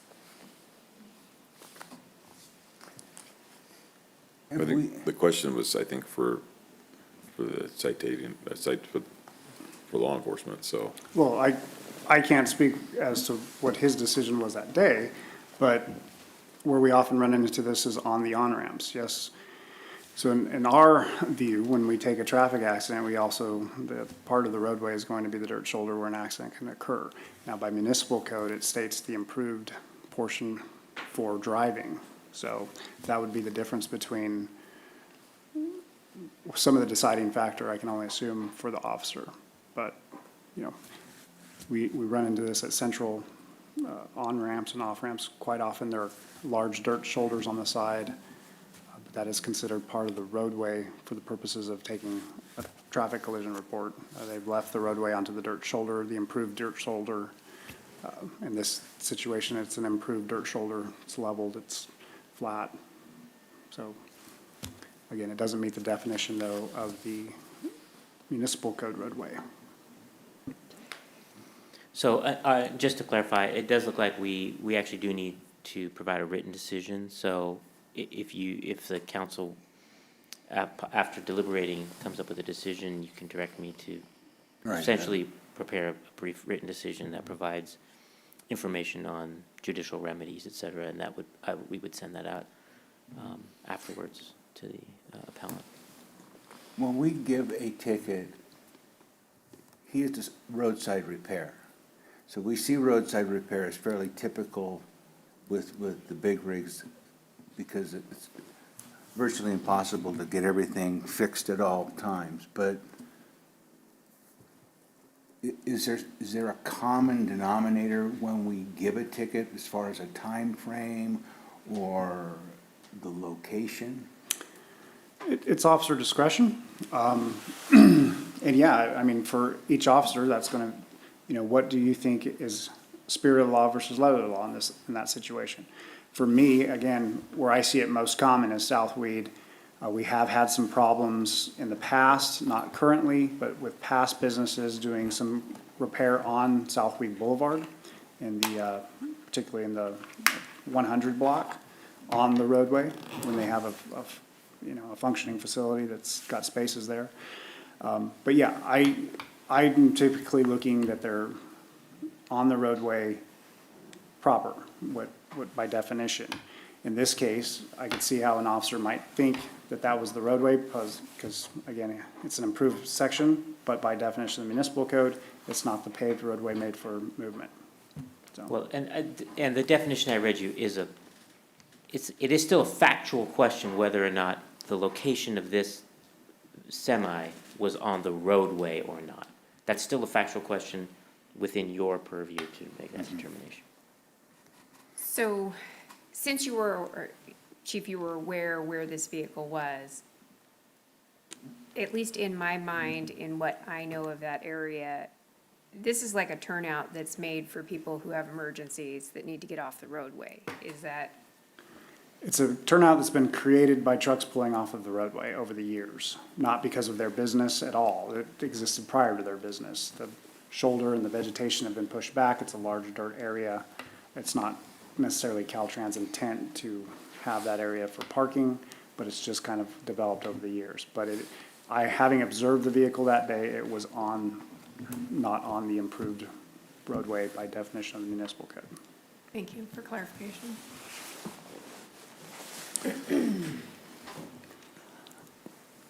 So that leads me to a question as a longtime resident here. Oftentimes I see trucks parked in that area, different hours of the day and night, where they're swapping trailers and they're on private property or they're on the roadway, proper, or in the case of the neighboring business at Motel 6 or blocking Caltrans. I've seen that quite a bit as well. Historically, how have we reacted as the city of Weed to those instances where people are parked there, for hours at a time, or obviously if they block a public works, like in the case of Caltrans trying to plow and cinder the roadways, we engage them immediately. But have we had complaints from Motel 6 and other businesses, and what's kind of the history on that? There's only two businesses in that area, one being JP Roadside Repair. They have complained about trucks blocking their entrance, and he's taken some efforts to remedy that with his own signage and his, own cones. The only signage on that road that's related to parking is no parking during snow removal. You actually are not supposed to park on any roadway during snow removal conditions. That has a sign in front of their business. This was not, didn't have any bearing on this day. The other issues are, there's a certain time of year when we do get quite a bit of truck traffic out there, and they tend to start wanting to park actually two abreast down the shoulders. That is a problem, but it was not a factor this day either. But we have some times of the year when we do have some parking issues. So is there a separate ordinance that doesn't allow the swapping of trailers on our public streets? Not necessarily by ordinance that I'm aware of. Where you run into, you know, depending on, and again, I don't want to name them, there's one company that has multiple trucks that show up at one time, there's one that has 2 to 3 that show up. And they have taken to starting to swap, I've noticed, swap in a different dirt area that's to the north of their, northwest of their property, right at the off-ramp. But some days they're on the roadway, some days they're on the dirt. So it just depends on what day you turn there, but. So it sounds to me like if 10.28.060 was read to clarify no swapping of trailers and to change roadway to include dirt areas that have been formulated by the flow of traffic, that would solve that problem. That could help. It can be a hazard. There was one particular, within the last year, I believe, we had a truck that was parked in front of their business waiting for them to show up, and a car came around the corner and ran into the back of that vehicle. But that truck was parked on the improved roadway between the fog line and the edge line before the dirt shoulder. But the car came around and ran into the back of that truck. But it was no fault of theirs, that they weren't even on scene yet, I don't believe, but. So that was parking by the other person, not by the. Right. But luckily, he wasn't out there working on it at that time, because, you know. So would you agree with me that in this sense, the way that roadway reads, it doesn't sound like this is an improved area? However, if we had a cleaner definition of what a roadway is, including those dirt areas which have been created by the movement of travel of motor vehicles, and to add not swapping of trailers, it might be an improvement to the ordinance? I think an improvement on the ordinance would be that, because if you look at it, section B, washing, greasing, or repairing such vehicle. Now, obviously, they don't, part of that intent, I believe, Spirit in 1971 was to keep any chemicals from going down our improved DI system. Now, the other concern would be an unimproved area, such as this, where you have dirt that can easily absorb and become a major situation where you're gonna be. And it's darker than the other areas, and so it creates traffic hazards for people coming around. Can also corners do and that, fog. yes. So, David, clarification from you, we either accept the citation, reject the citation, is a modification a warning? What would a modification, if you could give some examples? If you were, you could reduce the amount. Okay. I think, a dismissal with a written warning would also essentially be a modification. I think those are probably your two options. Okay. We don't know if there's been multiple, not infractions, but multiple warnings. I don't. I've had conversations with him in the past on multiple subjects that are not enforcement related. Okay. We have had conversations, and I remember one particular snowstorm when we had vehicles parked there, and not for his business, they were blocking the road, and there was some tensions that way, that day between drivers, business owners, law enforcement. I said the easiest solution would be to go to Caltrans and make it no parking on the entire stretch of highway. It's only 0.52 miles long.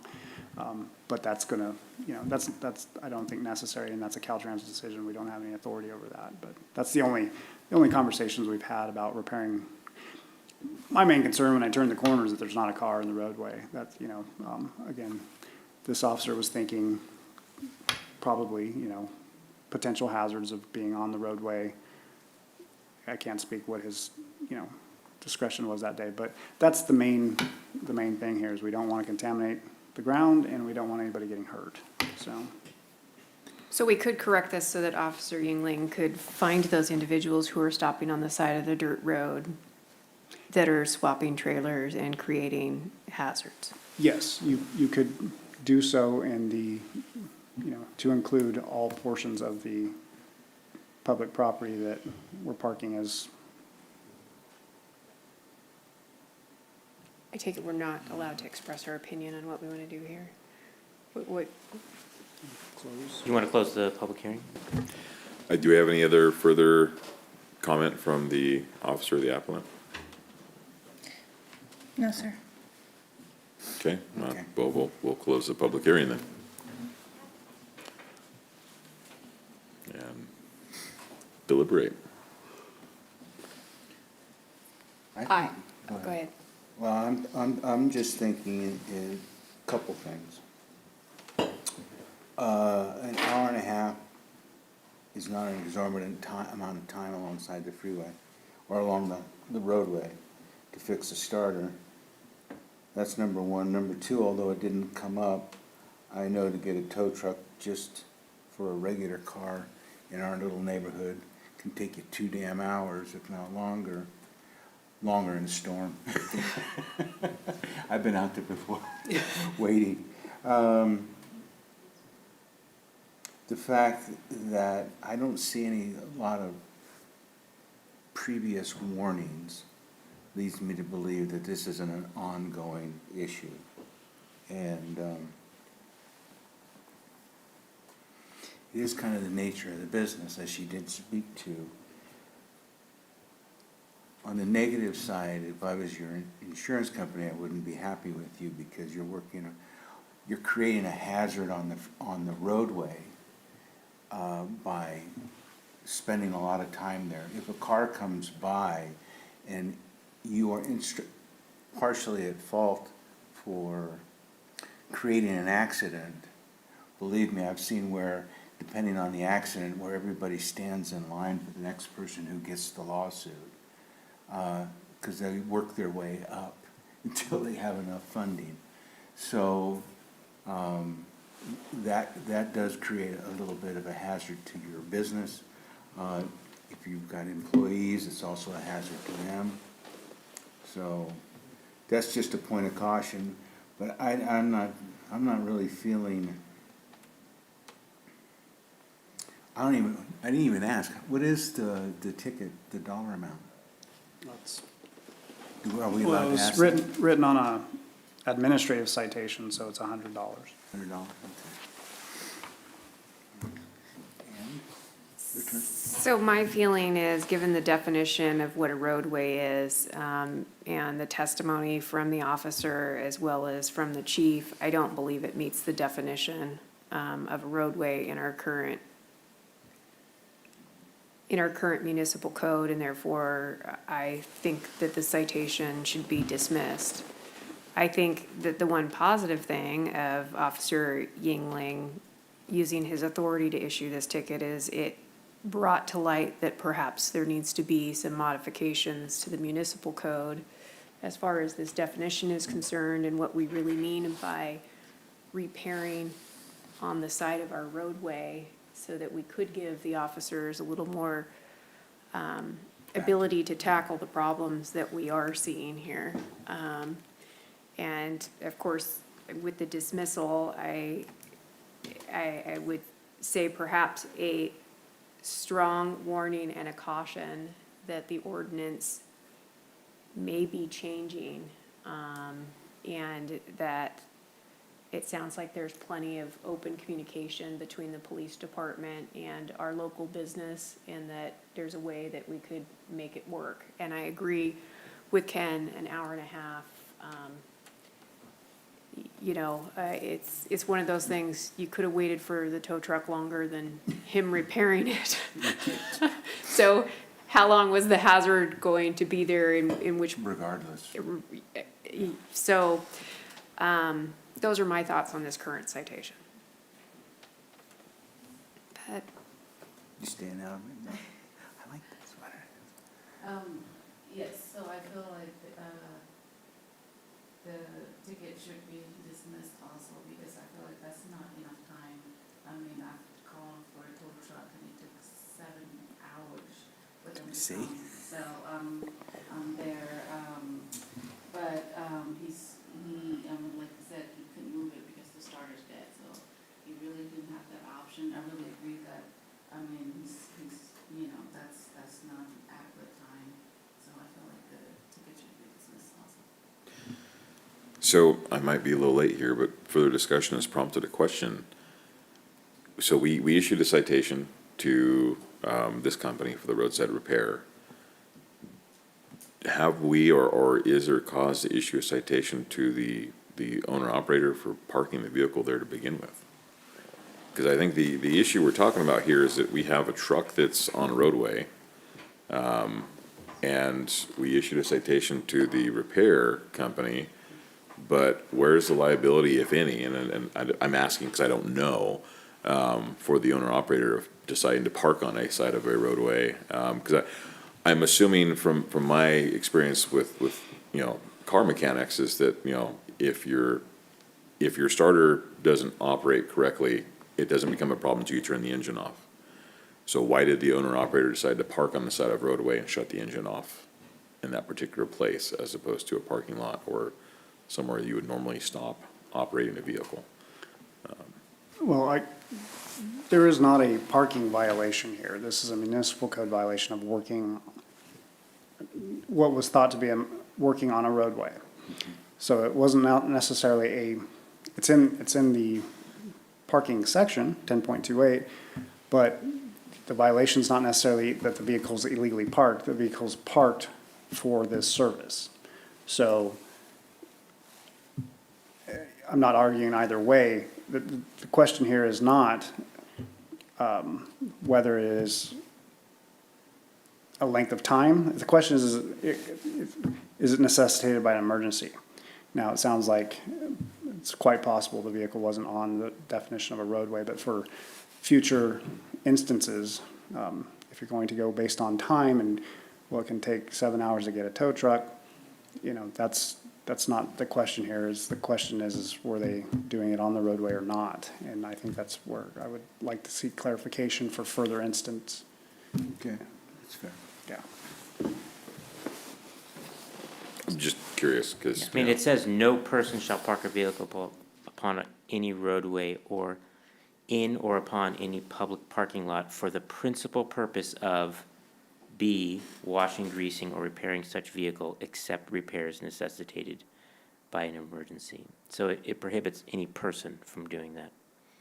Okay. So I think the officer has discretion as to which person they're gonna cite for that violation. All right. Thank you. That was just for my own edification, because I didn't know. Well, So, it's also, there's a definition of how extensive that repair is. I mean, it's a flat tire, that's one thing. I mean, there's a lot of things that don't take that long, for me anyways. Yeah, I think that's the difference between the letter and the spirit of the law, that we have a wonderful police department that exercises. And again, I know, I can think of one residence in particular where they like to pull their car out and put it up on blocks in front of the house on the street. That's where I'm going to be like, hey, what's going on? Whether it be a 5-minute job or a 10-hour job, that's where I'm concerned. And again, I think just the way I read it, it's one, a safety issue, and two, a contamination issue. That's what you're really concerned about, so. all right. Well, as usual, we've fully exhausted the topic to make sure we have understanding So, and clarification. Yeah.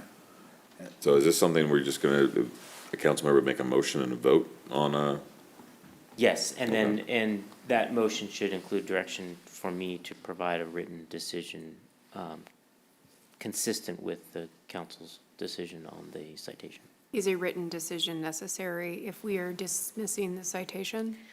I guess that depends on if we're looking at the letter or the spirit of the code provision. It does say Or the that, pocketbook of the, I mean, technically, the city would have the ability to appeal that decision, I guess. For me, I'm thinking that based upon the spirit of the law, I don't see a violation. Based on the definition, I also don't see clarity for the law enforcement. Do we have to go any further than that? I second whatever Ken just said, because it was So is that a formal eloquently- motion? Is that your motion? That's my motion. Okay. That takes- I would, So under the spirit of the law, we don't see the infraction. And under the definition of the infraction, we don't see the definition as being, I don't even remember what I said, being the same. We don't see the infraction because it's not clear in our municipal code. That Sure. this was on the roadway. Correct. So you're making a motion to dismiss And a based motion- on a lack of clarity from our municipal code. Yeah. Sounds good to me. I second. So I'd like to amend the motion, that we also, entrust the staff to, look at and begin the revising of that code for clarification, so that our officers as well as our public are clear on the letter and spirit of the law, that they're corrected and not vague or. I'll second that motion as amended. I've been Okay, waiting there's an for that. amended motion then on the table. That would be up for a vote first, and Right, if that is successful, then that will negate the first motion. okay. Can I If it's- amend the if it amended fails- motion? No, you cannot. To indicate that if there is a vote for dismissal, we're not writing a legal letter explaining our position? What, perhaps a friendly amendment, if if Mayor Parham would accept that? I would, so accept that. And I will second that friendly amendment. So that no written decision is issued? Should the dismissal be passed? Pass.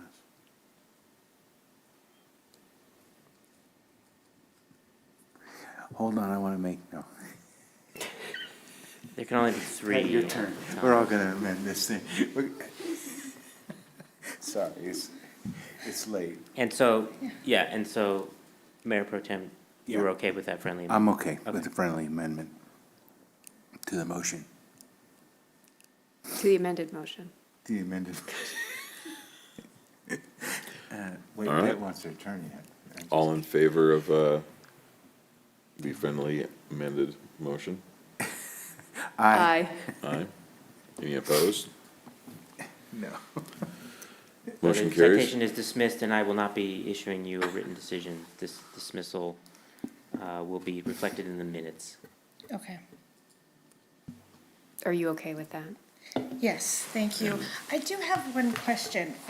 So Oh, we are. don't tempt us now, no. I know.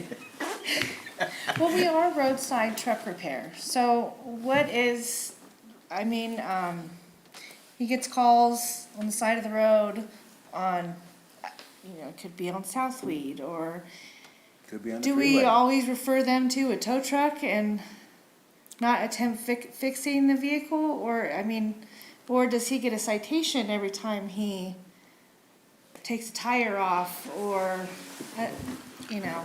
So my understanding is that the way the law is structured is it falls under emergency.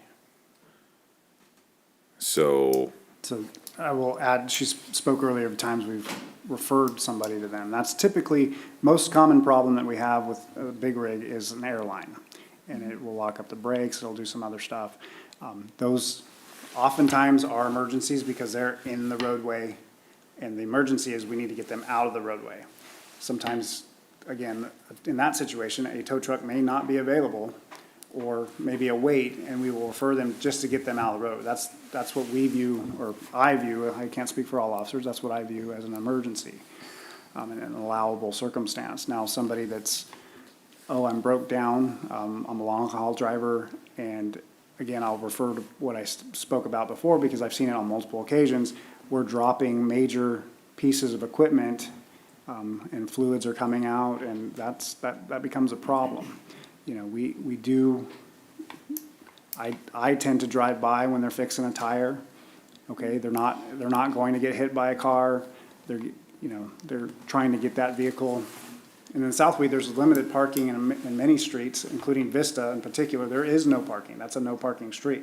So if they're broke down, you have the time to fix the tires sooner than it would take to get the tow truck there. So, I mean, you've got to weigh that when you're going to, but when somebody's driving up, and it's not JP, roadside repair, I've seen mechanics from Sacramento, or the truck is sitting there waiting for a mechanic from 200 miles away. Yeah, that's created a problem, and that's when they are in violation, they need to move. I think the most clarity is that that we don't want that area to be used to repair vehicles. But obviously, there's going to be situations like this one where you're not at risk of contaminating or dropping a bunch of oil everywhere or any of those kind of things. And the officers definitely have discretion in talking with your husband to try to figure out what's going on. And I would anticipate that because it sounds like there's issues on this particular strip of land, including ones that cause difficulties for your business, that we probably are going to have to clarify that roadway to make sure that that strip that's there will be that you can't use it for repairing unless it's an emergency, like we've talked about. And hopefully we can make it that it's safer for cars that are going in that area.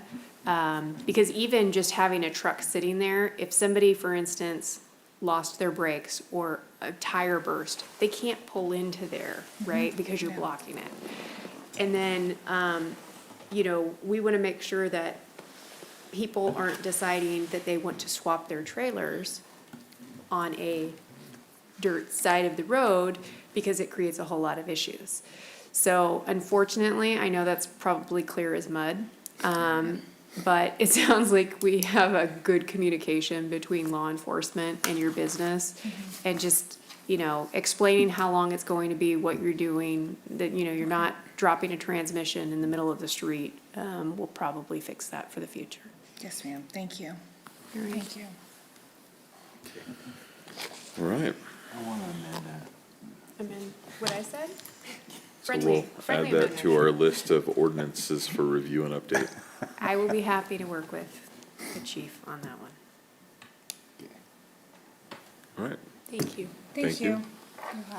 Good night. Good night. And Officer Yingling, thank you for bringing this to our Stay attention. so late.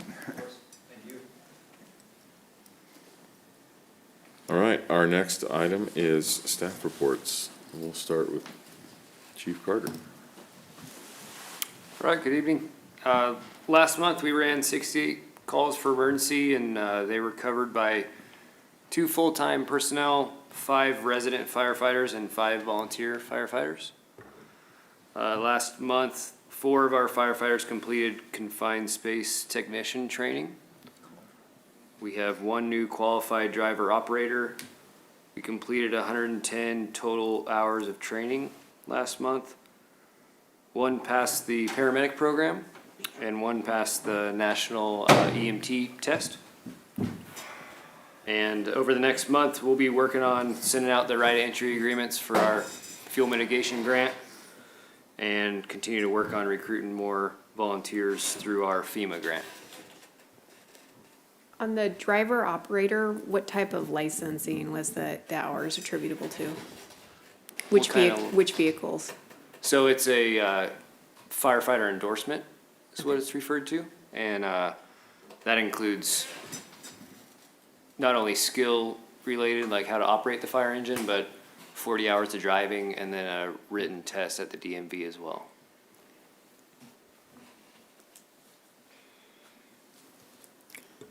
All right, thank you. Somebody go get Mark. Oh, he's here. That went on a lot longer than the Could've went home and made a sandwich and got other back. recusals from earlier. You were supposed to bring him. Director Porterfield. Should've went to Pitts down there and eat. I don't have anything tonight, thank you. All right, Director Davis. Yes, so next week we will be busy potholing for water lines. Doing a lot of investigation for this water bypass project that we have going on up in the college area. People, during investigations, we usually try to shut off some valves, see if it affects the line. So there might be a time where people might run out of water. It is just because we are trying to investigate, see what valves control it, because that is a big issue up there in that area. That's the reason why we are doing this project. And that's about it. All right, Chief Mayberry. I don't have much, just attended the COS Administration of Justice Advisory meeting. They are working on a degree program to get candidates, future candidates in compliance with legislation that currently, without change, will require an officer to have 2 degrees to be a police officer. So hopefully that can either be clarified or stricken maybe to just particularly they're working on an administration of justice associate's degree, which should get everybody in compliance, but without change to the wording of the current law, it will require 2 degrees to be an officer. So, besides age restrictions that have been imposed. Anyway, that's all I have. Makes it harder. All right, spare my opinions on Sacramento and City Clerk Dookie. We do have a planning commission meeting next week, and I am still searching for the 5th planning commissioner. It can be somebody from a resident in town or our sphere of influence. So if you guys know of anyone, please send them my way. I would appreciate it. It gets difficult during storm seasons to make sure I have a quorum. Okay.